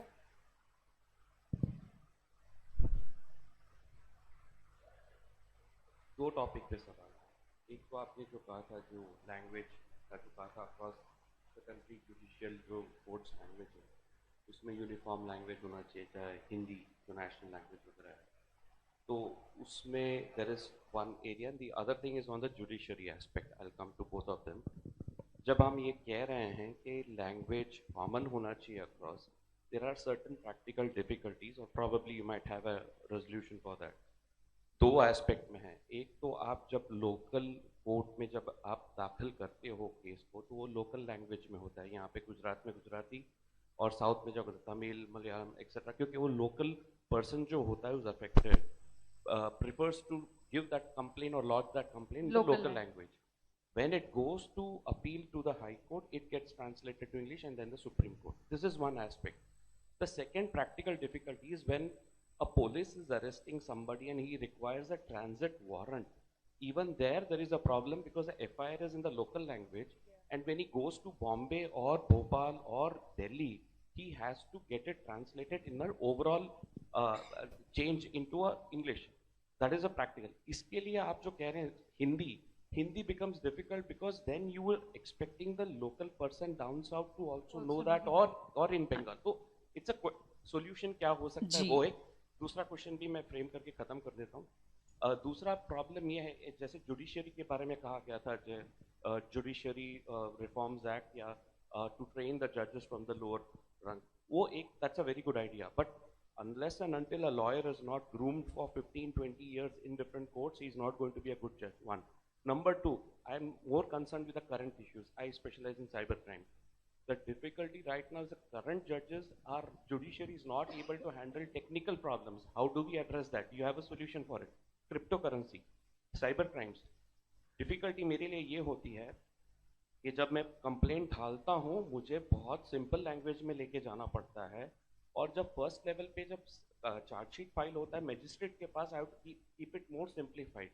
What solutions do you have to offer to train the current जजेस in the current technical disputes और इश्यूज टू द पैनल? मैं पहले सवाल का जवाब आपने मुझे एड्रेस किया था, दूसरे सवाल का मैं उधर माइक पास ऑन करूंगी. कोई भी कर सकता है. आपका नाम मैं प्लीज जान सकती हूँ? Srinath Iyengar, I am an advocate and solicitor. Okay Srinath ji, या तो आप शायद मेरा प्रॉपर कम्युनिकेशन नहीं हो पाई या मैं शायद नहीं समझा पाई. मैंने कभी नहीं कहा कि याचिकाएं हिंदी में, सिर्फ हिंदी में एक्सेप्ट होनी चाहिए. मेरा पहली लाइन थी कि हिंदी में एक्सेप्ट क्यों नहीं करते हैं. दूसरी लाइन थी कि 22 ऑफिशियल लैंग्वेजेस हैं भारत में, 22 भाषाओं में से किसी भी भाषा में एक्सेप्ट करें. उसके पीछे का जो मेरा लॉजिक है वो ये है कि एक नैरेटिव बना दिया गया है अंग्रेजी की सुपीरियॉरिटी का, और एक व्यक्ति जो ऑलरेडी अपना दर्द लेके गया है, अगर वो अंग्रेजी अच्छे से नहीं बोल पाता है तो इंफीरियॉरिटी कॉम्प्लेक्स से जूझता हुआ व्यक्ति अपनी व्यथा कैसे बयान कर सकता है? अपनी व्यथा वो सबसे अच्छे और इफेक्टिव वे में तब बयान कर सकता है जब वो अपनी भाषा में बोले. मोबाइल फोन तो जिस जगह से जो व्यक्ति आता है उस 22 लैंग्वेजेस में कोई भी लैंग्वेज एक्सेप्ट हो, दैट इज माय पॉइंट. एक चीज ऐड कर देता हूँ, मोबाइल फोन में ऑपरेटिंग सिस्टम कौन से लैंग्वेज में? मोबाइल फोन में ऑपरेटिंग सिस्टम कौन सा है? कौन से लैंग्वेज में? कौन सी लैंग्वेज में? आजकल तो काफी आते हैं. इंग्लिश में ही है प्रीडोमिनेंटली. अच्छा, आजकल तो वो चॉइसेस आती हैं इंग्लिश, हिंदी, गुजराती. सर मेरा तात्पर्य ये था कि इसका सॉल्यूशन कैसे निकाला जाए, not to churn out something, but how would you then address this? There are practical difficulties. देखिए, मेरा एक छोटी सी सलाह है. कई बार मुझे लगता है बड़ी बड़ी समस्याओं के छोटे छोटे समाधान होते हैं. ठीक, मुझे ये लगता है कि एक ट्रांसलेटर रख दीजिए. आपको अंग्रेजी समझ आ रही है, वो आपको अंग्रेजी में ट्रांसलेट कर देगा. सामने वाले व्यक्ति को अपनी कहानी उसकी भाषा में बोलने दीजिए. हर लैंग्वेज का 22 लैंग्वेजेस अगर हम मांग रहे हैं तो 22 ट्रांसलेटर तो सुप्रीम कोर्ट में रखे जा सकते हैं कि नहीं? उस भाषा को अंग्रेजी में ट्रांसलेट करके बोल दें जज के सामने. वही हो रहा है अभी. जब आप एप्लीकेशन हाई कोर्ट में अपील में लेके जाते हो तो already the court has an official translators और इंटरप्रेटर्स, और उनके द्वारा उसको ट्रांसलेट करके एफिडेविट के साथ रजुआत की जाती है, जैसे हाई कोर्ट में हो या सुप्रीम कोर्ट में. That process is already followed right now. नहीं, आई एम सॉरी टू से but I disagree with this, क्योंकि ना तो कोई भी, I think you will also agree, कोई भी डॉक्यूमेंट अगर वो अंग्रेजी में नहीं है तो इवन ड्राफ्टिंग फाइलिंग की स्टेज पे ही वो एक्सेप्ट नहीं किया जाता है. ट्रांसलेटर्स बैठे हैं कोर्ट में. कोई भी डॉक्यूमेंट, सपोज करिए गुजराती में FIR है, अगर हमारे पास कोई गुजरात से क्लाइंट आता है तो सबसे पहले हमें उसके डॉक्यूमेंट्स को ट्रांसलेटर के पास डालना पड़ता है. अंग्रेजी में ट्रांसलेट होता है, तब हम ड्राफ्टिंग करते हैं, फाइल बनाते हैं, तब वो रजिस्ट्री में जाके फाइल होता है. ना आर्ग्यूमेंट्स अंग्रेजी के अलावा किसी भाषा में एक्सेप्ट किए जाते हैं और ना ही फाइलिंग अंग्रेजी के अलावा किसी और भाषा में एक्सेप्ट की जाती है. That is my point. Sir, या आई जस्ट क्लैरिफाई, उन्होंने जो पॉइंट उठाया सर, दो चीज़ें. आपने पहले जो बोला कि लोअर कोर्ट के जो आप ट्रेन करें उन्हें स्टार्टिंग से and then let them go up the ladder, आपका पर्सपेक्टिव है कि एटलीस्ट 15 से 20 साल एक लॉयर को कोर्ट्स में रहना चाहिए and then they move up to the judgeship. It's a very subjective thing sir. To some extent I agree with you, to some extent I disagree, and I will tell you my thought about it. मेरी क्या सोच है. देखिए, बार से बहुत सारे obviously वकील choose होते हैं जो जज बनते हैं. चैलेंज यहाँ क्या होता है कि जो कॉलेजियम अगेन जो जजेस जो सेलेक्ट करते हैं उनके सामने जो वकील अपीयर करते हैं वो टॉप 3-4 जजेस के सामने लिमिटेड एरियाज में सर्विस का होगा या फिर टैक्स लॉज का होगा या कॉन्स्टिट्यूशनल मैटर्स का होगा. उन तक काफ़ी अच्छे जो वकील हैं जो एक्चुअल कोर्ट में प्रैक्टिस कर रहे हैं, ओरिजिनल साइड में, सिविल साइड में, क्रिमिनल साइड में, उन तक पता ही नहीं चलता है कि शायद ये हैं भी या इनकी प्रैक्टिस अच्छी है. पहला point.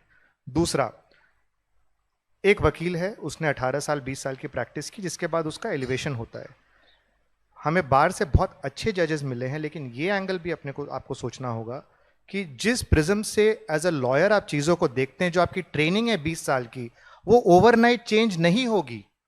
You will have to then start thinking. आप एक दूसरी कुर्सी पे जाके बैठ रहे, आपका पूरा you are on the other side of the spectrum, so you will still be thinking possibly as a lawyer, you may not think as a जज. और जब आप एक सबऑर्डिनेट जुडिशरी से ट्रेन होके आते हैं, बिल्कुल फ्रॉम डे वन आपको कोशिश, आपका बेंटर ट्रेनिंग ये किया जाता है कि आपको चीज़ों को एक निष्पक्ष तरीके से देखना है, आपको उसमें एक ऑब्जेक्टिविटी रखनी है. और आज के दिन जितनी भी स्टेट जुडिशरीज हैं, लोअर जुडिशरी, सबऑर्डिनेट जुडिशरी जिसे हम कहते हैं, वहाँ पर तो लोकल लेवल पर वो एग्जाम्स होते हैं और लोग उसमें अपॉइंट किए जाते हैं. सबऑर्डिनेट जज के जो सबऑर्डिनेट जुडिशरी के काफ़ी जजेस हैं जो अल्टीमेटली हाई कोर्ट जाते हैं. क्यों ना हम इसको एक नेशनल सिस्टम बना दें? Why can't we make it a national one system, जिसको हम अखंड भारत का जो हमारा इवेंचुअल हमने करना चाहते हैं, why can't we make it one system where एक जुडिशियल एग्जाम हो या एक सेट ऑफ पैरामीटर्स हो जिस पे काम हो. Of course this is a subjective point. दूसरा जो आपका है सर, जो आज के हमारे जजेस हैं, देखिए हाई कोर्ट्स में और उसके सुपीरियर कोर्ट्स में ऑब्वियसली आपको availability of technical support better है. फिलहाल तो मेरे को एक ही इसका सोल्यूशन दिख रहा है, जैसे कोर्ट्स अमिकस अपॉइंट, क्योंकि आप लॉयर हैं, आप समझते हैं, कोर्ट्स अमिकस अपॉइंट करते हैं, आपको स्पेशलिस्ट अपॉइंट करने पड़ेंगे इस चीज़ों में जजेस को, कि why don't you come in as an amicus and help us out. जैसे कि for example for a common person, आजकल काफ़ी यंगस्टर्स को, जहाँ तक हमने समझा है, कि पुलिस डिपार्टमेंट्स भी हायर करती है एथिकल हैकिंग करने के लिए, या जो साइबर टेररिज्म हो रहा है उसको ट्रैक करने के लिए. वैसे ही जुडिशरी में भी उनको they will have to start opening up one for immediate solution and trading over a period of time as a long term solution. And यहाँ वन मोर थिंग सर, एक चीज़ जो मेरे personally, this is my view, at 62 and 65 जो हमारे जजेस retire होते हैं आज, sir that is the peak of their. मैं अच्छे वालों की बात करता हूँ. देखिए हम क्रिटिसाइज कर सकते हैं, there is no end to it, we can go on a 2 hour criticising रैंड. 62 and 65 at High Court and Supreme Court, that is the peak of their brilliance, that is the peak of their wisdom. आप उनको आज retire करके बोलते घर से, आप कल से घर जाके बैठिए, वो तो फिर भी आर्बिट्रेशंस में आर्बिट्रेटर बन रहे हैं. वो काफ़ी जो हाई कोर्ट के जजेस हैं वो सुप्रीम कोर्ट में प्रैक्टिस कर रहे हैं. So why not consider possibly as an immediate solution, जो हमारा 5 करोड़ केस का बैकलॉग है, कि उनकी जो रिटायरमेंट एज है उनको रिकंसिडर किया जाए, या फिर सब्जेक्टिव बेसिस पे इवैल्यूएशन मैट्रिक्स, वही वाली बात, जो अच्छा काम करे उनको आप रिटेन कीजिए, एक्सटेंशंस दीजिए. तो स्कोप है सर, इस चीज में इंप्रूवमेंट का स्कोप डेफिनेटली है. Thank you. Next question. Please, just 2 more questions after this. Sir एक बात कही गई, हम आज जो लीफ फेस्ट में बैठे हैं, भारत 2047 में कहाँ पे होगा, उसमें जुडिशियल रिफॉर्म्स के बारे में हम बात कर रहे हैं. तो सर सबसे पहले हमने ये एक्सेप्ट किया कि हमारे जुडिशियल सिस्टम में जो हमारे जुडिशियरी है उनकी संख्या बहुत ही कम है. ये हम सब एडमिटेडली फैक्ट कर रहे हैं, एक्सेप्ट कर रहे हैं. तो सर ये क्यों नहीं बढ़ाई जा रही है जुडिशियरी की संख्या? और दूसरी चीज मैं ये कहना चाहता हूँ सर, कि केवल जज ही नहीं कोर्ट को चलाता है, साथ में सरकारी वकील भी होते हैं और आरोपी अभियुक्त के भी वकील होते हैं. सरकारी वकीलों की क्या संख्या पूर्ति है? क्या वो सफिशिएंट है? मैं जानता हूं हमारे गुजरात में इस समय हमारे यहाँ पे भी सरकारी वकीलों की संख्या काफी मायने में कम है.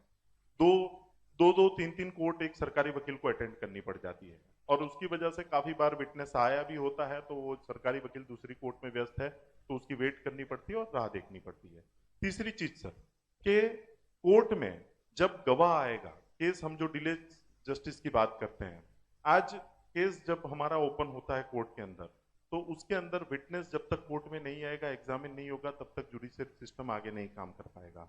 हम जानते हैं समन्स सर्व के लिए आज कोर्ट में से समन्स निकाला जाता है और पुलिस को वो पुलिस के द्वारा समन्स सर्व करने की जिम्मेदारी होती है. हम देखते हैं काफी बार 2-2, 3-3 डेट गिर जाती है और समन्स ही सर्व नहीं हो पाते हैं.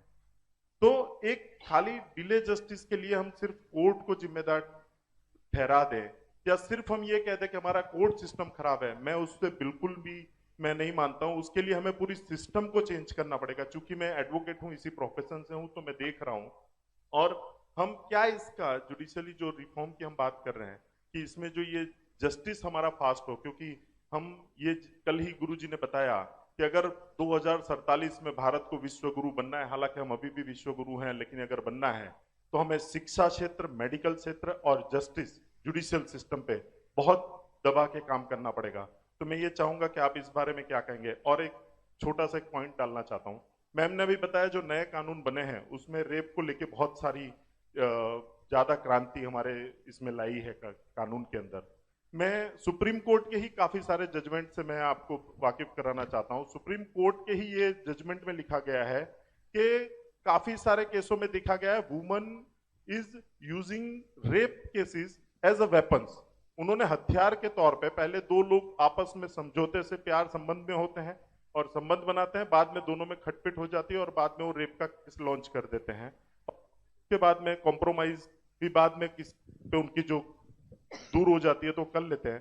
तो ये सारी चीजों को कैसे हम लोग उसको आने वाले समय में दूर कर पाएंगे, प्लीज सर। मैं इसमें इंफ्रास्ट्रक्चर पे एक पर्सपेक्टिव देना चाहूँगा सर। ये मैं आपकी बात मानता हूँ कि ओवरऑल हमारी जो I don't have the exact numbers, but जैसे हमेशा एक एग्जांपल लिया जाता है कि कनाडा में इतने लोग, इतने 10 लाख लोगों के पीछे इतने जज हैं। देखिए इंडिया की अपनी प्रैक्टिकल एक चैलेंज, मैं चैलेंज नहीं बोलूँगा, इंडिया के एक जो सिचुएशन है 140 करोड़ लोग, हाँ डेफिनेटली वी नीड मोर जजेस, we need more courts, more systems. हमारे पूरे सिस्टम में ही कैपेसिटी एक्सपेंशन की ज़रूरत है। मैं एक चीज़ सिर्फ यहाँ ले रहा हूँ, हमारे यहाँ कोर्ट हॉल्स की कमी है। कोर्ट हॉल्स की हालत जितनी ख़राब है, कई जगह आप देखते हैं बहुत सारी चीज़ें हैं। अगर आप सुप्रीम कोर्ट की एक रिपोर्ट जाके देखेंगे जो अभी नवंबर 2023 में आई है, कॉन्स्टिट्यूशन डे पे उसको दिखाया गया है, उसको रिलीज़ किया गया है, उसमें बहुत सारी चीज़ें देखने में आती है, बहुत तकलीफ होती है कि for example people with disabilities 30 to 40% courts only have the ability कि वो लोग वहाँ पहुँच भी सकें या वहाँ उनके लिए टॉयलेट्स हो या उसी चीज़ हो। जजेस, विमेन जजेस ऐसे कोर्ट्स में है, लोअर सबऑर्डिनेट जुडिशरी में 20% of the courts don't have toilets for women जजेस, कोर्ट हॉल्स नहीं है। ये तो हो गया नेगेटिव।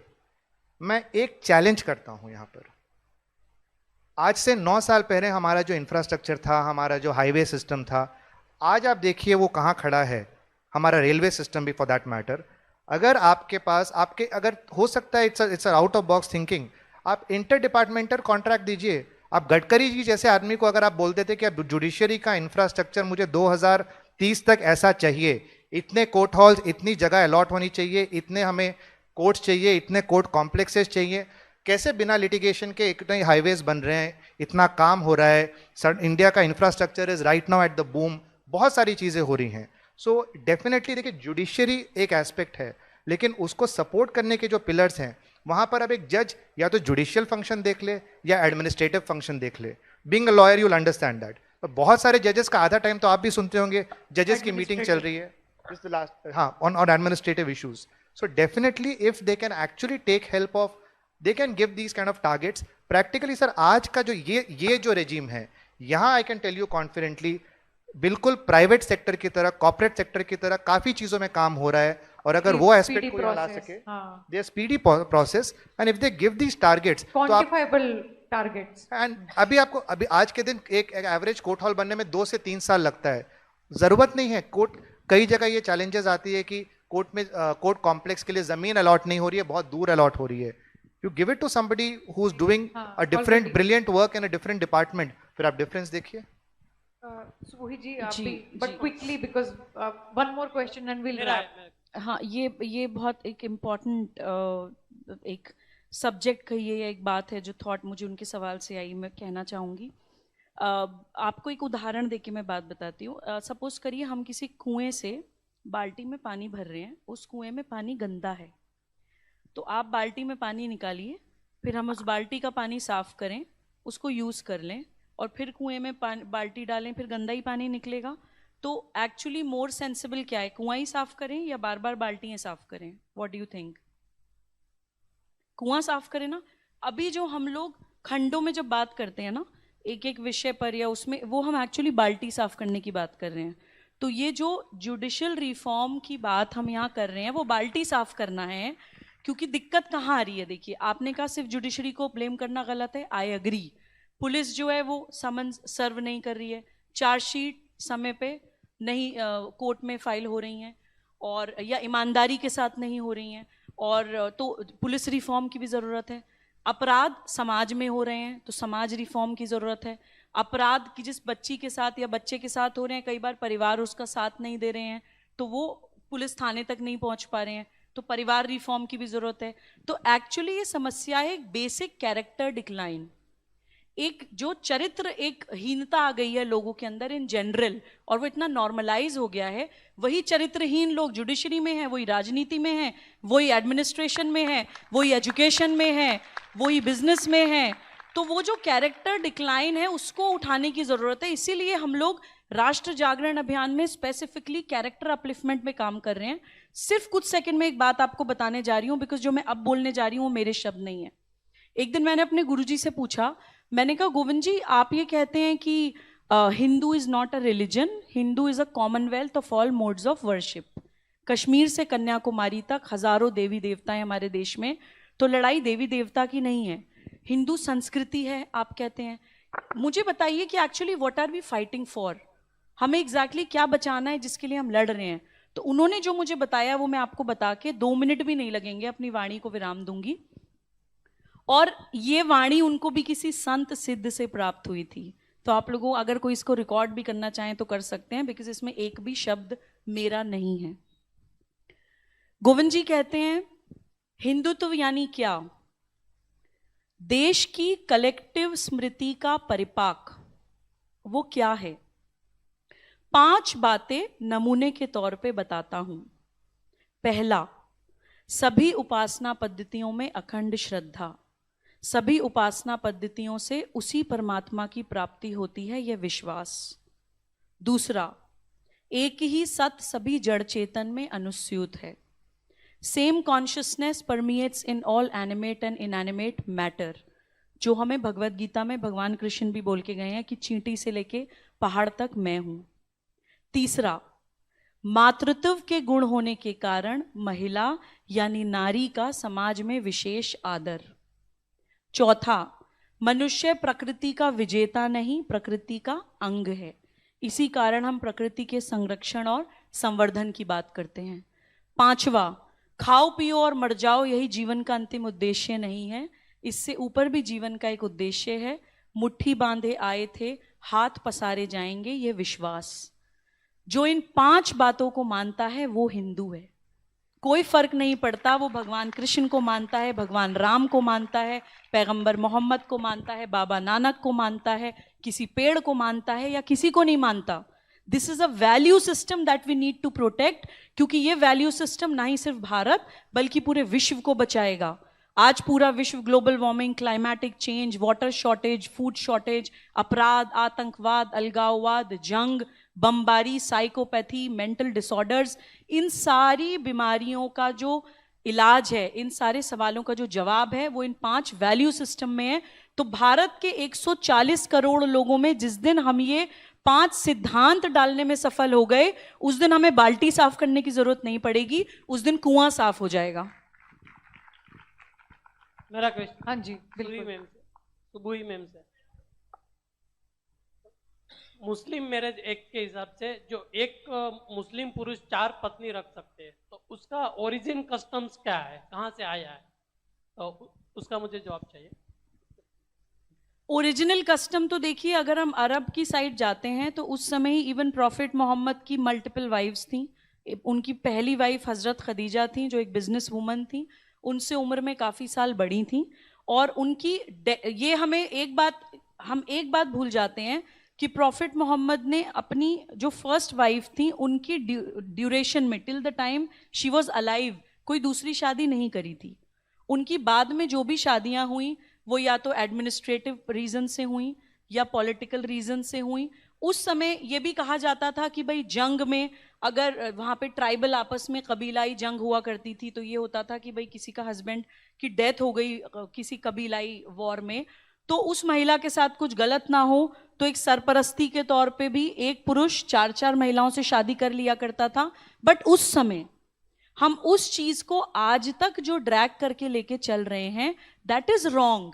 उस समय अगर age of marriage was age of puberty, तो उस समय कोई लीगल एज ऑफ मैरिज नहीं थी। आज हमारे देश में एक लीगल एज ऑफ मैरिज है, उसको हम आज लेके चल रहे हैं, दैट इज रॉन्ग।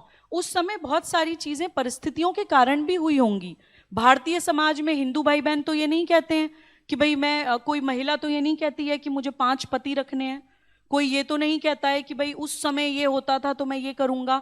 तो हिंदूज में because of our value system, because of our open mindedness, because of our genetic inheritance, we are logical and we are rational. तो हम लोग कोई भी ऐसी चीज जो किसी पुराने समय में विभिन्न कारणों से होती थी उसको हम आज ड्रैग करके नहीं चलते हैं। मुस्लिम समाज जो चीजें उन्हें सूट कर रही हैं उनको they are doing in the name of religion. जैसे मैं महिला सम्मान की बात अगर करती हूँ या मैं कहती हूँ यूनिफॉर्म सिविल का कोड मुसलमानों को देना चाहिए, तो मैं प्रॉफिट का ही एग्जाम्पल इसलिए देती हूँ कि अगर वाकई में प्रॉफिट के मानने वाले हैं तो उनकी 4 शादियों वाली बात क्यों फॉलो कर रहे हैं? उनकी ये बात फॉलो करिए कि अपनी बेटी के आने पे सम्मान से खड़े हो जाते थे। उनकी ये बात फॉलो करिए कि वो कहते थे कि जिसके घर में बेटी पैदा हुई है उसको अल्लाह ताला ने सलाम भेजा है। अब खाना बनाना, कपड़े धोना, ये आज कितने मुसलमान पुरुष हैं जो एक्चुअली में प्रॉफिट की इन प्रैक्टिसेस पर या उनकी वैल्यूज पर चल रहे हैं? None of them, most of them are not doing it. तो मैं ये कहना चाह रही हूँ, this is hypocrisy of Muslim society कि वो एक ऐसी चीज जो उनको सूट कर रही है for their vested interest, they are doing it in the name of religion. That is wrong.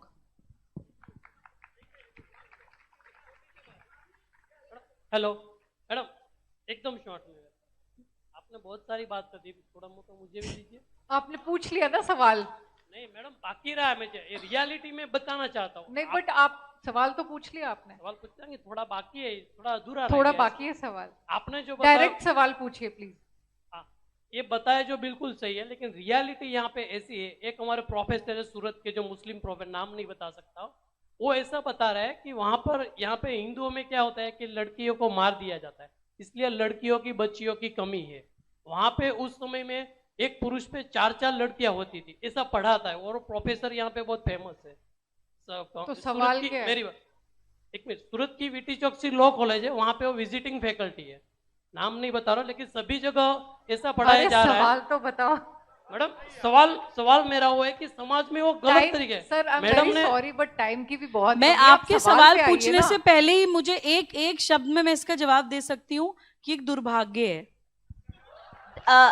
सुबूही ji, बस this is the last, we are ending with this. Yes, I think आप पर्सनली कीजिए, फिर बाद में वार्तालाप, please. Session will end now. Subuhi मेरी बहुत प्रिय बहन, छोटी बहन, विद्या समान है, परंतु सुबूही जी, आपसे विनम्र निवेदन है कि आप प्रॉफिट की जिंदगी को पढ़े बिना आप प्लीज इस तरह की लीपापोती मत कीजिए।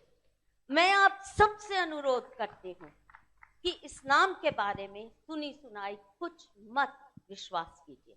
सुबूही जी, आप भी, आपको मैंने 2 साल पहले एक प्रोग्राम में यूट्यूब में मैंने आपसे विनम्र निवेदन किया था। अली सिन्हा जो कि मुसलमान रहे हैं, उनकी किताब है understanding Muhammad and the Muslim, Hindi में, तमिल में, अंग्रेजी में फ्री डाउनलोड है। मैं आप सबसे अनुरोध करती हूँ कि जो उस किताब में ऑथेंटिक सोर्सेज, जो इस्लामिक सोर्सेज माने जाते हैं, उनका हवाला दिए हुए जो प्रॉफिट मोहम्मद की जिंदगी बयान की गई है विद डिटेल्स, आपके रोंगटे खड़े हो जाएंगे। और जो मुस्लिम पर्सनल लॉ है उसका आधार ही है प्रॉफिट की जिंदगी, क्योंकि मुस्लिम्स के लिए प्रॉफिट की जिंदगी एक आइडियल है। तो अगर उन्होंने 6 साल की लड़की से शादी किया तो ये सबके लिए जायज है। उन्होंने एक नहीं कितनी खदीजा जी के साथ शादी इसलिए उनके जीते नहीं कर पाई क्योंकि वो बहुत वेल्दी स्त्री थी, पैसा बहुत सारा उनका था। मोहम्मद जी के पास स्कूटी कौड़ी भी अपनी नहीं थी, वो गरीब परिवार से थे, उनको सपोर्ट करती थी, तो उनके जीते ऑब्वियसली सीनियर भी थी, पैसे वाली भी थी, नहीं की। उसके बाद जो जो हुआ, एक महिला नहीं, और अपने बेटे की, अडॉप्टेड बेटे की बहू के साथ उनको पसंद आ गई, उन्होंने कहा इसको तलाक दो, मैं इसके साथ रहूंगा। एक जूइश ट्राइब को मार के, पति को, पिता को, भाई को मार के उस स्त्री के साथ उसी रात सोए हैं, निकाह बनाया। और निकाह का शब्द ही है एक्सेस टू सेक्स उसका, और औरत शब्द भी यू शुड ऑल नो, कभी हिंदू स्त्री के लिए मत इस्तेमाल कीजिए। औरत refers to the vagina, the sex organ, that's it, it has no other meaning। और कृपया पढ़ लीजिए अली सिन्हा की किताब, आप सब लोग डाउनलोड कीजिए, जिसको नहीं होती मेरा फोन नंबर लीजिए 8826377770। मैं आपको भेज दूंगी PDF, हिंदी में चाहिए, मराठी में चाहिए, किसी में चाहिए। और बहुत तुम बातें अच्छी करती हो, I respect you, I love you, you are really like a daughter to me, पर इतना मिसगाइड मत कीजिए। आपकी मजबूरी हो सकती है, आप मुसलमान समाज से हैं, आप प्रॉफिट को डिजोन करेंगी तो धर्तन से जुदा होगा, परंतु मेरी मजबूरी मत बनाइए कि मैं झूठा प्रचार समझ के कि ईश्वर अल्लाह तेरो नाम, इस फरेब में हम और नहीं फंसना चाहते। मैंने बहुत जिंदगी तबाह कर दी गांधीवादी विचारों में, एक पल भी मैं अब नहीं सुनना चाहती फरेब और झूठ। और इस्लाम दीदी मैं भी प्लीज कुछ, मैंने आपको पूरी शांति से सुना, मैं कुछ इस पे कहना चाहती हूँ। एक minute please, late me finish, you had your से। UCC पे भी अगर आपकी इजाजत हो मैं बात कर लूं 2 मिनट? नहीं दीदी प्लीज नहीं, एक सेकंड खुशबू, नहीं प्लीज, इट इन्वॉल्व्स, नहीं प्लीज, जो भी कमेंट्स अभी दीदी ने मेक किए प्रॉफिट मोहम्मद सल्लल्लाहु अलैहि वसल्लम के बारे में, वो मेरे आराध्य हैं, तो मुझे एटलीस्ट इस पर रिस्पॉन्ड करने का समय मिलना चाहिए। पर्सनली नहीं नॉट पर्सनली, क्योंकि पब्लिकली बात हुई है, I will not take much time, लेकिन मैं इस पर जरूर बोलना चाहती हूँ। दीदी सबसे पहले तो मैं आपकी उस लाइन का बिल्कुल, आप जैसे आप मुझे प्यार करती हैं, मैं भी आपसे बहुत प्यार करती हूँ, लेकिन सबसे पहले तो मैं उस लाइन का खंडन करती हूँ कि मेरी मजबूरी हो सकती है लिपापोती करने की, क्योंकि मैं उस समाज से आती हूँ, क्योंकि मैं बिल्कुल दिल से आत्मसात करती हूँ इन लाइनों को जो मेरे गुरुजी ने बताई हैं कि हानि लाभ यश अपयश जीवन मरण विधि हाथ। तो सुबूही खान, मैं किसी से डरती नहीं हूँ, मैं कोई भी चीज़ ज़बान से वो नहीं बोलती हूँ जो मैं दिल से मानती नहीं हूँ। आप शायद इस बात को नहीं जानती होंगी, जो लोग मुझे जानते हैं वो समझते हैं इस बात को कि मेरी ज़बान से निकलता ही वही है जो मैं दिल से मानती हूँ। लीपापोती मेरी डिक्शनरी में कोई शब्द नहीं है। अब दूसरी बात जो आपने बोली उस पर मैं ये कहना चाहती हूँ दीदी कि देखिए, आपने जिस डिबेट पे मुझे बुलाया था, वो कोई एक डिबेट पे एक व्यक्ति थे जिन्होंने अपना चेहरा भी नहीं दिखाया था, नाम भी नहीं दिखाया था, वो कुछ टेक्स्ट कोट कर रहे थे कि प्रॉफिट के बारे में फलाना जगह ये लिखा है, ढिमकाना जगह ये लिखा है। मैंने उनसे कहा आई अग्री। जब नुपुर शर्मा वाला भी केस हुआ था, मैंने नुपुर शर्मा का समर्थन इसलिए किया था क्योंकि नुपुर ने जो बात प्रॉफिट के लिए कही थी वो कुछ फैब्रिकेटेड हदीसों में लिखी है। मैं उन हदीसों को डिसोन करती हूँ, मैं कहती हूँ उनको फाड़िए और डस्टबिन में फेंकिए, बिकॉज दोज हदीसेस are defaming our prophet. Muslim समाज के लोगों की गलती ये होती है कि वो प्रॉफिट के ऑनर को भी बचाना चाहते हैं और उन फैब्रिकेटेड हदीसों को भी संजो के रखना चाहते हैं। Thank you. एक कागज जो आपके प्रॉफिट की बेइज्जती कर रहा है उसको फाड़ के फेंकिए, क्योंकि वो टेक्स्ट वैलिड नहीं है, जेन्युइन नहीं है, ऑथेंटिकेटेड नहीं है। Thank you Subuhi, thank you so much. चलिए, another panel that's waiting. Thank you. I think इस डिस्कशन से हमें बहुत बहुत मोटिवेटिंग पॉइंट्स भी मिले हैं। आप सोचना, अभी बड़ा टाइम है आपके पास, रात को बैठ के सोचो, बहुत कुछ है सोचने के लिए। बट आई एम रियली, एक बात पे I am really actually disappointed कि मुझे इस मुद्दे पे एटलीस्ट 3-4 मिनट्स चाहिए थे। बहुत सारी बातें बोली गई जिन पे मुझे रिस्पॉन्ड करना मस्ट था और करना जरूरी था, बिकॉज इतने सारे लोगों के सामने जो मैसेज गया है वो क्लियर होना जरूरी है। दीदी प्रॉफिट मोहम्मद, एक सेकेंड खुशबू एक सेकेंड दीदी, prophet, no I will not stop दीदी प्लीज। प्रॉफिट मोहम्मद का ये दुर्भाग्य था दीदी, let me finish. I think prophet Muhammad का ये दुर्भाग्य था कि वो अरब में कबीलाओं की धरती में पैदा हुए, उनके चरित्र को कागज पे उतारने वाले महर्षि वाल्मीकि और महर्षि वेदव्यास उनको नहीं मिले। ये उनका दुर्भाग्य था। बहुत, मैं क्षमा चाहता हूँ सुबूही जी, मेरी बहन, आपसे क्षमा चाहता हूँ। खुशबू जी की ट्रेन है और यहाँ पर वैसे भी बहुत समय हो चुका है, तो क्षमा करें अगर इस संवाद को हम यहाँ पर रोकते हैं। अगले वर्ष लिट फेस्ट के इस 3 दिवसीय कार्यक्रम में एक विषय इस पर और हम बढ़ाएंगे और इस पर लंबी चर्चा करने का अवसर मिलेगा आपको, चिंता मत करिए। जोरदार तालियों से इनका अभिवादन करें, धन्यवाद करें। बहुत अच्छी चर्चा रही, थोड़ी सी डीरेल हो गई, चर्चा का मुद्दा कुछ और था कहीं। की बातें मत करो, मेरी ट्रेन है। नहीं, आपकी ट्रेन रेल जो भी है वो पटरी पर है, आप पहुंच सकती हैं। खुशबू जी को पहुंचाना है हमें, 4:15 बज चुके हैं और 5:20 की उनकी ट्रेन है, तो हम ससम्मान सूरत की ओर से आभार व्यक्त करते हुए उनकी विदाई यहाँ से करते हैं। धन्यवाद।